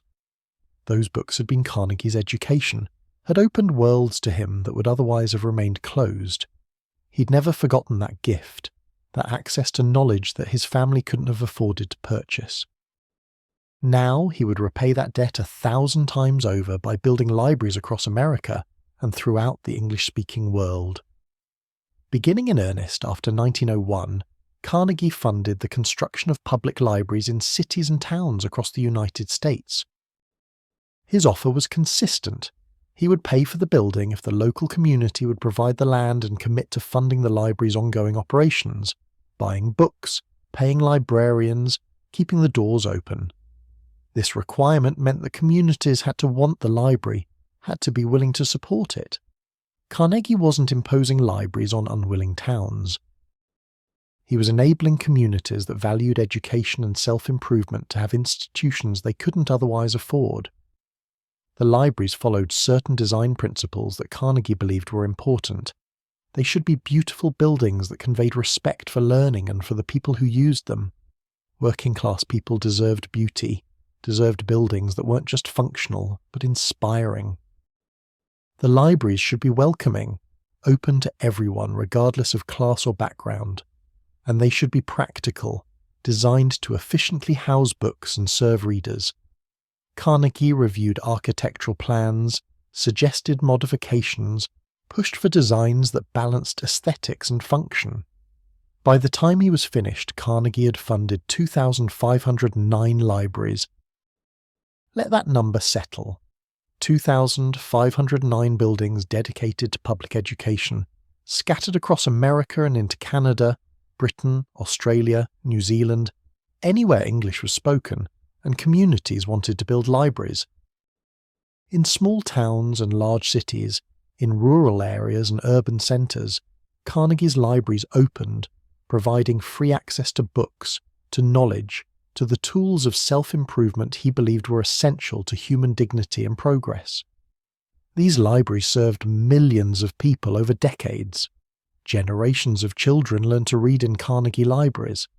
Immigrants studied English there, read about American history and civics, educated themselves for citizenship. Workers seeking to improve their situations found books about trades and professions. Readers simply seeking pleasure or enrichment found novels and poetry and history. The libraries were gifts that kept giving, that created value far beyond their construction costs, that shaped countless lives in ways Carnegie could never have tracked or measured. But libraries were just the beginning. Carnegie also funded universities and educational institutions. Carnegie Mellon University in Pittsburgh, created through the merger of Carnegie Institute of Technology and Mellon Institute, became one of America's premier technical universities. Carnegie believed deeply in technical education, in teaching practical skills that would enable people to earn good livings. He'd built his fortune on engineering and efficiency. He wanted to enable others to learn those disciplines, to create a generation of skilled engineers and technicians who would continue building America's industrial capacity. He also created the Carnegie Institution for Science in Washington, dedicated to funding pure research, not research aimed at immediate practical applications, but basic scientific investigation into how the world worked. This was a different kind of investment in knowledge, one focused on expanding humanity's understanding rather than immediately useful outcomes. Carnegie understood, perhaps more than many businessmen, that basic research eventually produced practical benefits, that you couldn't predict where scientific knowledge would lead, but that funding the search for it was worthwhile. Carnegie Hall in New York, opened in 1891 but significantly funded by Carnegie, became one of the world's great concert halls. Carnegie loved music. Though he wasn't particularly musical himself, he believed the arts were essential to civilization, that beauty and culture elevated humanity, that working-class people should have access to great music and performance. Carnegie Hall wasn't just for the wealthy elite who could afford opera boxes. It was meant to be accessible, to bring culture to broad audiences. These institutions, the libraries, the universities, the research organizations, the concert halls, embodied Carnegie's philosophy about how wealth should serve society. They didn't give money directly to individuals. They didn't provide charity in the traditional sense. Instead, they created resources and opportunities that ambitious individuals could use to improve their own situations. They were, in Carnegie's view, investments in human potential, enabling people to help themselves rather than creating dependency. But Carnegie's philanthropy wasn't limited to education and culture. He also became deeply involved in the peace movement, in efforts to prevent war and create international institutions that would resolve conflicts without violence. This might seem surprising for a man who'd built his fortune partly on selling steel for warships and weapons. But Carnegie genuinely believed that modern warfare was wasteful and destructive, that civilization had advanced beyond the need for military conflict, that international cooperation and arbitration could resolve disputes that would once have led to war. He funded the construction of the Peace Palace in The Hague in the Netherlands, completed in 1913. This building housed the Permanent Court of Arbitration, and later the International Court of Justice, providing a physical home for international law and conflict resolution. Carnegie believed that creating permanent institutions and impressive buildings would make the peace movement more substantial, more real, harder to dismiss as mere idealism. He also funded peace organizations, research into international relations, conferences where diplomats and thinkers could discuss alternatives to military conflict. He corresponded with world leaders, wrote articles about peace, used his wealth and prominence to advocate for disarmament and international cooperation. Some people mocked these efforts as naive, as the wishful thinking of an old man who didn't understand that nations would always compete and sometimes fight. But Carnegie was undeterred. He believed progress was possible, that humanity could evolve beyond war, that institutions and education could change how nations related to each other. The outbreak of World War I in August of 1914 devastated Carnegie. He was 78 years old, had spent years and millions of dollars promoting peace, and suddenly the civilized nations of Europe were slaughtering each other with industrial efficiency. The war made use of technologies Carnegie had helped develop: steel for weapons and ships and vehicles, railroads for moving troops and supplies. Industrial production scaled up to manufacture death on unprecedented levels. Everything that was supposed to have made humanity more civilized was being used to make warfare more deadly. Carnegie's health, which had been declining slowly, deteriorated more rapidly after the war began.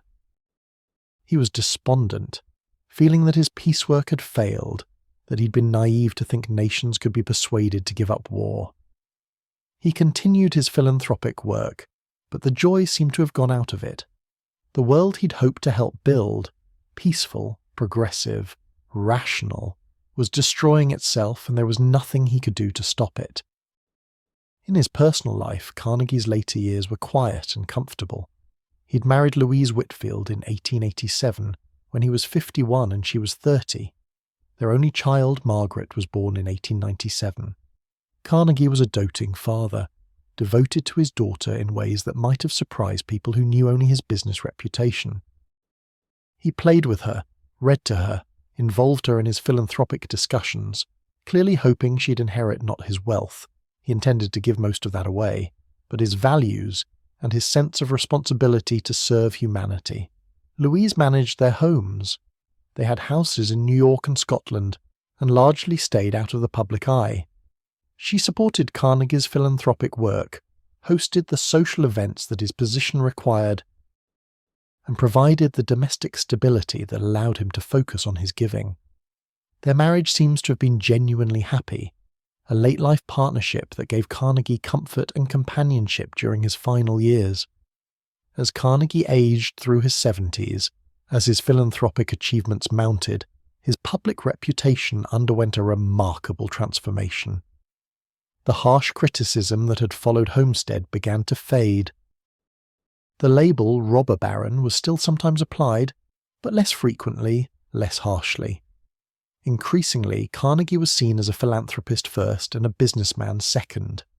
The libraries bearing his name, the institutions he'd founded, the causes he'd supported, these became his legacy in the public mind, overshadowing or at least balancing the memories of labor conflicts and ruthless competition. This rehabilitation wasn't complete or universal. Labor activists still condemned him. Some intellectuals still saw his philanthropy as an attempt to whitewash exploitation, to buy respectability with money made through questionable means. But the dominant narrative was shifting. Carnegie was becoming, in many people's minds, the philanthropist who proved that American capitalism could work for everyone, that private wealth voluntarily redistributed could serve public good better than government programs, that the rich could be responsible stewards who used their fortunes wisely. Whether Carnegie fully believed this narrative or understood its limitations is hard to say. He continued to write and speak about his philanthropic philosophy, to justify his wealth and his giving, to present himself as an example others should follow. But he was also, in his final years, more reflective, more aware of his own mortality, perhaps more honest about the complexities and compromises of his life. He created the Carnegie Corporation of New York in 1911, a foundation designed to continue his philanthropic work after his death. He'd given away enormous sums during his lifetime, by some estimates, over 90% of his fortune, but money remained, and he wanted to ensure it would be distributed according to his principles even after he was gone. The Carnegie Corporation would fund education, research, libraries, peace initiatives, following the template Carnegie had established but adapting to changing circumstances and needs. The foundation structure was important. It meant Carnegie's philanthropy would outlast him. That his giving wouldn't end with his death but would continue for decades, potentially centuries. It was a way of extending his influence across time, of making his values and priorities matter to future generations. And it was, perhaps, a bid for a kind of immortality, not religious immortality, but the secular immortality of legacy, of being remembered, of having one's name attached to institutions that served humanity long after one's body had turned to dust. Carnegie's health continued to decline through World War I. He developed bronchial pneumonia in 1919. On August 11th of that year, at his summer home in Massachusetts, he died. He was 83 years old. His daughter Margaret was with him, and Louise. The war that had devastated him was finally over. The armistice had been signed the previous November. But Carnegie hadn't lived to see what kind of peace would emerge from the carnage. By the time of his death, Carnegie had given away approximately $350 million of his $480 million fortune, adjusted for inflation and economic growth. This represents somewhere between $5 and $7 billion in modern terms, an almost incomprehensible sum devoted to libraries, universities, research, peace, and public welfare. The Carnegie Corporation and other foundations he'd established would continue giving, eventually distributing the remainder of his wealth over subsequent decades. The obituaries were extensive and largely respectful. emphasizing his philanthropy and his rise from poverty rather than the labor conflicts and business battles of his career. The transformation of his reputation was nearly complete. He'd become, in death as he'd hoped to in life, Carnegie the philanthropist, the library builder, the friend of peace, the man who gave it all away. The steel mills and the strikes and the ruthless competition had faded into background, still part of the story but no longer dominating it. There's a deep irony here that Carnegie himself might have appreciated if he'd been capable of sufficient detachment. He spent 35 years building his steel fortune through methods that were often harsh and sometimes brutal. He accumulated $480 million by being more efficient, more ruthless, more focused than anyone else in his industry. He crushed competitors and unions, drove workers hard, prioritized profit over almost every other consideration. And then he spent 15 years giving that money away, creating institutions that serve the very working class people whose labor had created his wealth.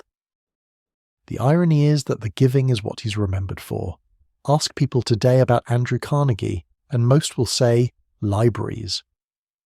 The Carnegie libraries, scattered across America and the English-speaking world, are his most visible legacy.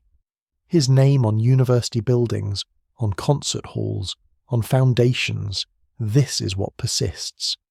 The steel mills are gone or belong to other companies. The business battles are forgotten except by historians.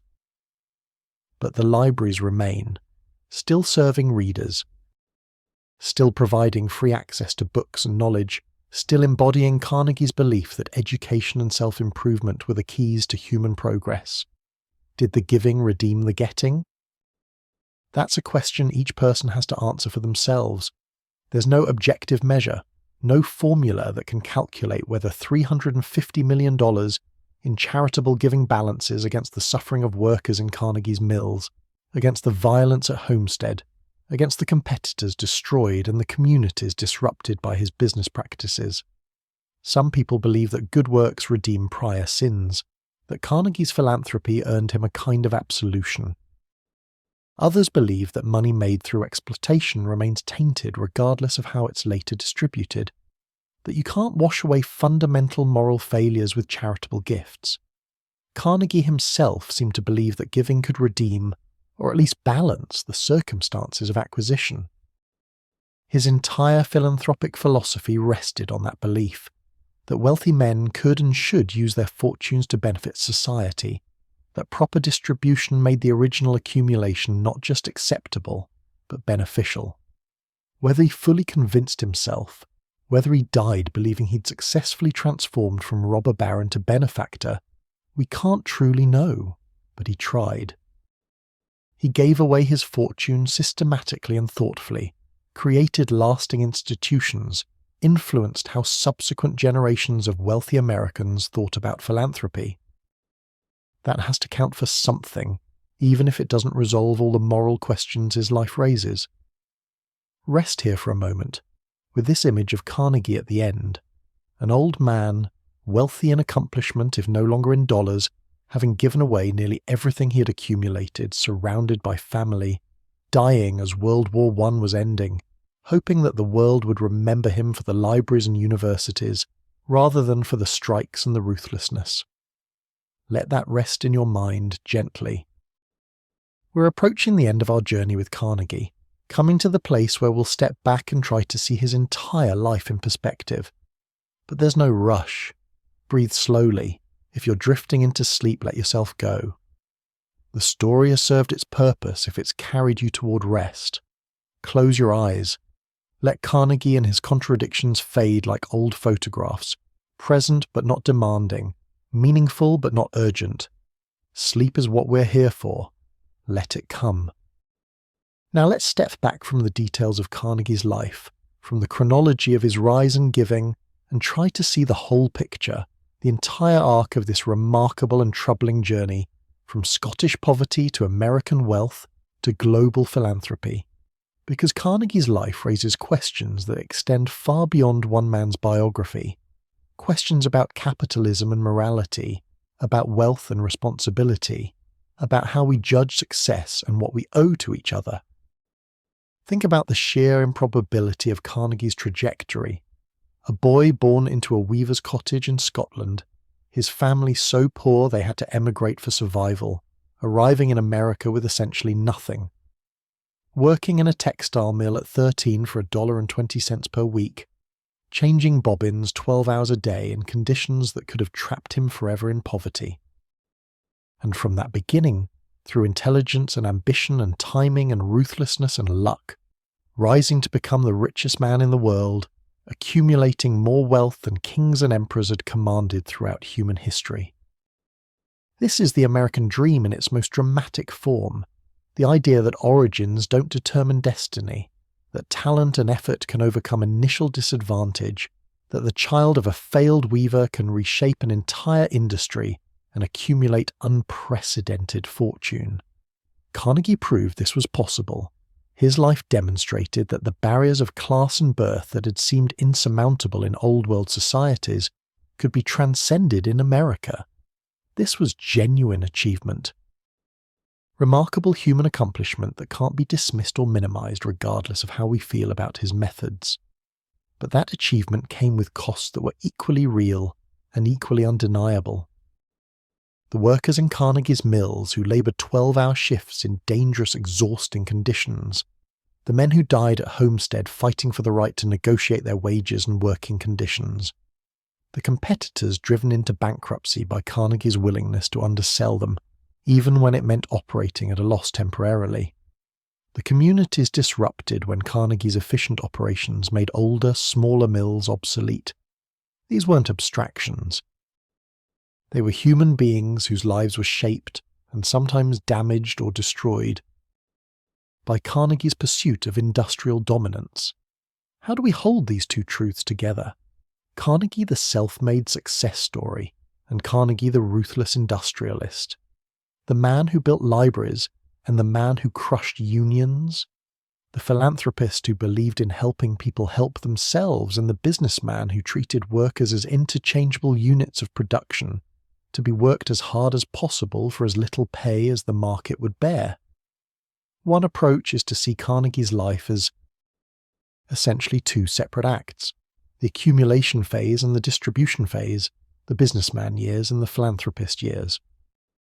In this reading, Carnegie made his fortune through hard, sometimes brutal methods that were typical of his era's capitalism. Then, having succeeded in business, he pivoted to philanthropy and spent his final years trying to use his wealth for good. The giving doesn't erase the getting, but they're separate chapters, judged by different standards. But this separation feels too neat, too convenient. Carnegie wasn't two different people. He was one person whose philosophy of life encompassed both the ruthless business practices and the systematic philanthropy. His gospel of wealth explicitly connected these. It argued that the accumulation of vast fortunes through industrial competition was acceptable precisely because those fortunes would eventually be redistributed for public benefit. The means were justified by the ends. You could be harsh in business because you'd be generous in charity. You could pay workers minimal wages because you'd later build libraries those workers could use. This philosophy is, to put it mildly, self-serving. It allows the wealthy to feel virtuous about their wealth rather than guilty, to see themselves as stewards and benefactors rather than exploiters. It argues that rich men like Carnegie, with their superior wisdom, can distribute wealth more effectively than workers could if they'd simply been paid better wages in the first place. It preserves and justifies inequality while claiming to ameliorate it, and yet, and this is where Carnegie becomes truly complicated rather than simply hypocritical, he seems to have genuinely believed it. He really did think that industrial capitalism, harsh as it was, lifted humanity to new levels of prosperity and possibility. He really did believe that concentrating wealth in the hands of exceptional individuals who would then redistribute it wisely was better than paying everyone more equally from the start. He really did see himself as serving humanity through both his business and his philanthropy, not contradicting his values but fulfilling them. Was he right? This is where we have to be careful. because the question is almost impossibly complex. Carnegie's libraries did serve millions of people. They provided access to education and knowledge that transformed countless lives. The universities he funded educated generations of engineers and scientists. The research institutions he supported advanced human knowledge. These were real goods, real benefits that came directly from Carnegie's wealth and his decision to give it away. But consider the counterfactual. What if Carnegie had simply paid his workers better from the beginning? What if the wealth that was concentrated in his hands had been distributed more evenly among the thousands of people whose labour created it? They could have bought their own books, funded their own children's education, built their own communities. They wouldn't have needed Carnegie's libraries because they would have had sufficient wages to provide for their own improvement. The choice wasn't between Carnegie's philanthropy and nothing. It was between Carnegie's model of concentration and redistribution versus a more egalitarian distribution in the first place. Of course, that more egalitarian distribution might not have produced the same industrial efficiency that made Carnegie Steel so successful. This is the fundamental tension. Carnegie's ruthless cost control, his willingness to drive workers hard and pay minimum wages, was part of what made his company so efficient and profitable. A more humane operation, one that paid better and worked people less, might have been less competitive, might have lost to other companies, might have failed entirely. In the brutal competition of 19th century capitalism, Carnegie's methods worked in the sense that they produced industrial dominance and enormous wealth. Whether that success justified the methods is a different question. Think about the workers at Homestead on July 6, 1892, facing Pinkerton guns, fighting for their right to organise and negotiate. They weren't asking for handouts. They weren't demanding something for nothing. They were asking to be partners in their own workplaces, to have some voice in the conditions of their labour, to share more equitably in the wealth their work created. Carnegie's answer was no. His philosophy said he knew better than they did what was good for them, that he would take the wealth their labour produced and eventually give some of it back in forms he deemed appropriate. Libraries, not higher wages. Opportunities for self-improvement, not dignified treatment at work. Now think about a child in a small town in 1920, walking into a Carnegie library, checking out books that would open new worlds, learning and growing and eventually escaping that small town to find opportunity elsewhere. That child benefited enormously from Carnegie's philanthropy. The library was real, the books were real, the transformation of that child's life was real. Does this child's gain justify the Homestead workers' loss? Can we perform that moral calculation? Perhaps the question itself is wrong. Perhaps we don't need to choose between celebrating Carnegie and condemning him, between seeing him as hero or villain. Perhaps the truth is that he was both and neither, a human being of exceptional talent and terrible flaws, whose life reveals the possibilities and costs of the economic system he mastered and embodied. Carnegie's influence extends well beyond his own lifetime and his own giving. He established a template for American philanthropy that wealthy individuals have followed, adapted, and debated ever since. When Bill Gates and Warren Buffett created the Giving Pledge, encouraging billionaires to commit to giving away most of their wealth, they were explicitly following Carnegie's example. When wealthy entrepreneurs fund foundations and endow universities and build museums, they're operating in a tradition that Carnegie did more than anyone to establish. But contemporary debates about billionaire philanthropy echo the same tensions that Carnegie's giving raised. When people question whether wealthy individuals should have so much power to shape society through their charitable choices, when they ask whether it's better to tax the rich and let democratic government distribute resources, when they worry that philanthropy can be a substitute for justice, these are all questions Carnegie's life illuminates even if it doesn't answer them. There's also the question of what Carnegie reveals about American capitalism itself. He succeeded in a system that rewarded efficiency and ruthlessness, that concentrated wealth in the hands of winners, that treated labour as a commodity and competition as warfare. He didn't create that system, he found it and mastered it. If we condemn Carnegie for his methods, are we not also implicitly condemning the system that rewarded those methods? And if the system is flawed, is it fair to single out individuals who succeeded within it, rather than changing the rules that produce such outcomes? Carnegie did say, repeatedly, that the system, however harsh, produced progress. It built industries, created jobs, generated wealth that raised living standards even for workers at the bottom. A steel worker in Carnegie's mills earned more and lived better than a medieval peasant, or even than workers in previous generations. The system was lifting humanity, even if unequally. The alternative, socialism, government control of industry, would be less efficient, would produce less wealth, would ultimately leave everyone worse off. This argument isn't without merit, but it's also incomplete.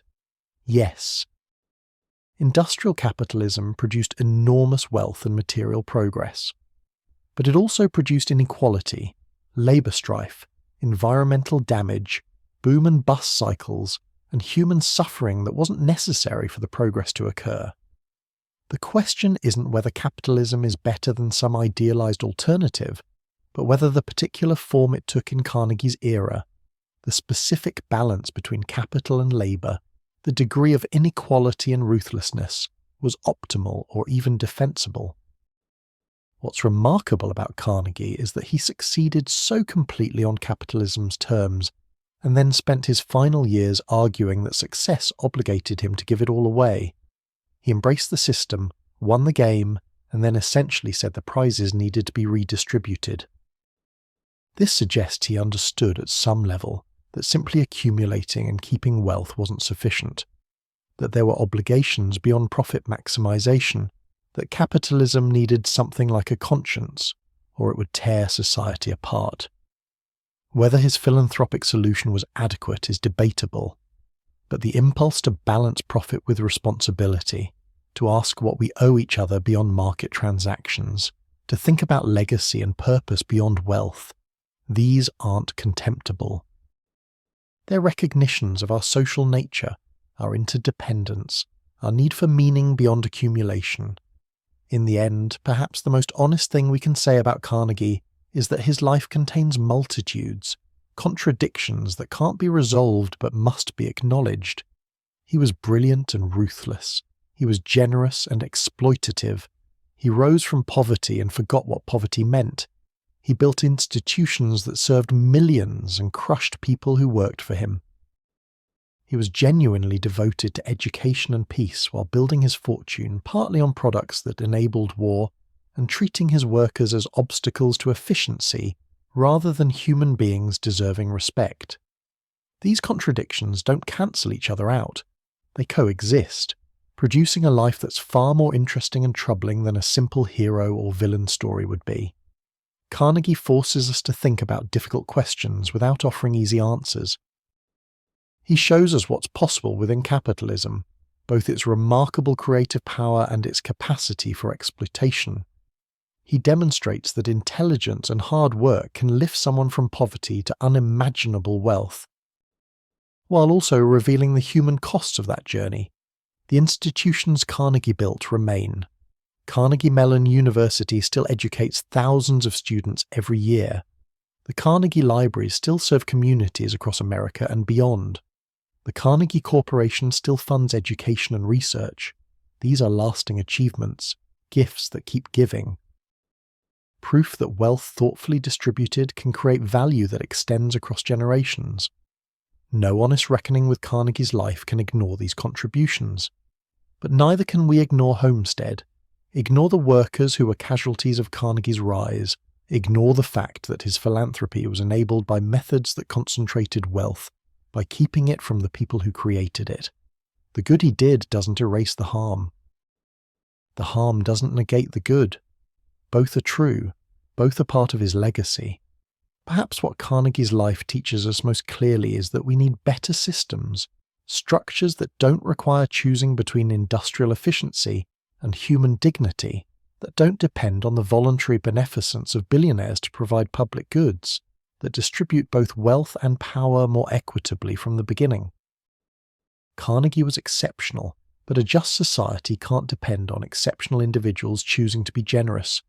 It needs rules and institutions that produce decent outcomes regardless of individual virtue. Carnegie would likely disagree with that conclusion. He believed in competition, in exceptional individuals being rewarded exceptionally, in the quote 13 producing progress. But then, Carnegie won under those rules. It's easier to believe a system is just when it's made you the richest man in the world. What we can say with certainty is that Carnegie's life mattered, shaped history, influenced how we think about wealth and responsibility and what success means. The boy from Dunfermline who became the richest man alive and gave it all away, that's a story that compels us, troubles us, makes us think about our own lives and choices and values. Not to worship him or condemn him, but to see him clearly, to understand the complexities and contradictions, to learn what we can and apply it to our own times and challenges. The libraries stand. The memories of Homestead remain. Both are Carnegie's legacy. Both are true.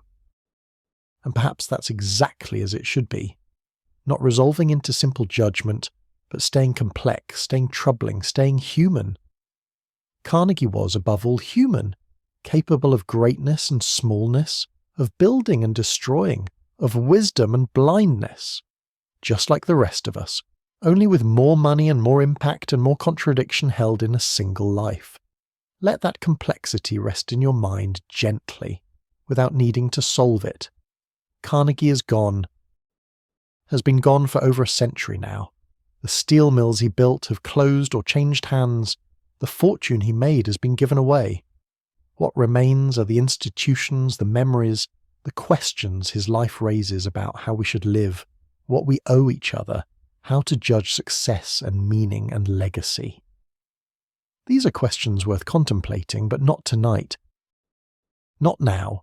You've travelled with Carnegie from Scotland to Pittsburgh to the heights of American industry to libraries and foundations around the world. You've seen his triumphs and his failures, his brilliance and his blindness. That's enough for one night. Let it settle. Let it fade. Let yourself drift towards sleep if you haven't already. The story is ending. The journey is nearly complete. Just a little further, and then we'll rest together, you and I, letting Andrew Carnegie and his millions and his contradictions recede into history where they belong. Breathe slowly. Close your eyes if they're still open. There's nowhere you need to be, nothing you need to figure out. Just rest. Just sleep. That's what we're here for. And so we've travelled together through Andrew Carnegie's entire life, from that small cottage in Dunfermline where a weaver's son was born, through the textile mills and telegraph offices of his youth, through the steel empire he built with such determination and ruthlessness, through his transformation into history's greatest philanthropist. We've watched him rise from absolute poverty to become the richest man alive, then give nearly all of it away. We've seen his brilliance and his blindness, his generosity and his cruelty, his achievements and his failures. What his story means, ultimately, is for you to decide if you decide anything at all. Perhaps the lesson is about ambition and its costs. Perhaps it's about redemption and whether wealth can buy it.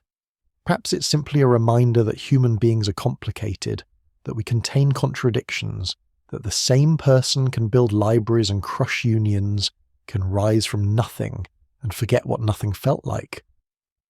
If you've enjoyed this slow journey through history, through one man's remarkable and troubling life, a like and subscribe helps others find these calm explorations of the past. And to those already subscribed, thank you for being here tonight, for spending these quiet hours listening to this story unfold. Wherever you are in the world right now, whatever brought you to this moment, I hope you found some peace in Carnegie's story, some quiet reflection on ambition and legacy, on work and wealth, on what we build and what we leave behind. I hope your breathing has slowed, that the tensions of your day have loosened their grip, that sleep is coming for you gently. Carnegie spent his life building, first building a fortune, then building institutions that would outlast him. We're all building something, even if it's smaller, quieter, more personal than steel empires and library systems. We're building lives, relationships, memories, meaning from the days we're given. Carnegie's story is just one story, one way of moving through the world. Your story is different, is yours alone, and it matters just as much. Take a deep breath now. Let it out slowly. Feel your body sinking deeper into comfort, your mind releasing its hold on the day, on Carnegie, on everything. The libraries he built still stand in the morning light, serving readers who'll never know his name. The contradictions of his life remain unresolved, which is fine, which is how human stories work. Nothing needs to be figured out tonight. Nothing needs to be decided. Look up at the ceiling, or imagine the night sky if you can't see it, dark and vast and ancient. Those same stars shone down on Dunfermline in 1835 when Carnegie was born. They shone on the Homestead Works during that terrible July battle. They shone on his libraries as they opened, one after another across America. They witnessed everything and judged nothing, just present, constant, enduring beyond any human drama or achievement. You're part of that same continuity. That same ancient pattern of humans trying, failing, succeeding, contradicting ourselves, hoping for something better, building what we can with what we have. Carnegie's way isn't the only way. Perhaps it wasn't even a good way. But it was his way, and now it's history, and you've heard it, and that's enough. Sleep now. Let Andrew Carnegie rest in his grave in Sleepy Hollow Cemetery in New York. At peace or not, we can't know. Let his millions scatter like leaves across time. Let his libraries stand or fall as the future decides. Let his contradictions remain contradictions. None of it requires your attention anymore. None of it needs you awake. The story is over. The journey is complete. From Scotland to Pittsburgh to the world, from poverty to wealth to giving it all away, we've walked the path together. Now there's only sleep, only rest, only the gentle dark that asks nothing and gives everything. Close your eyes, let go, drift. That's what we're here for. That's always what we've been here for. Just let go. Good night.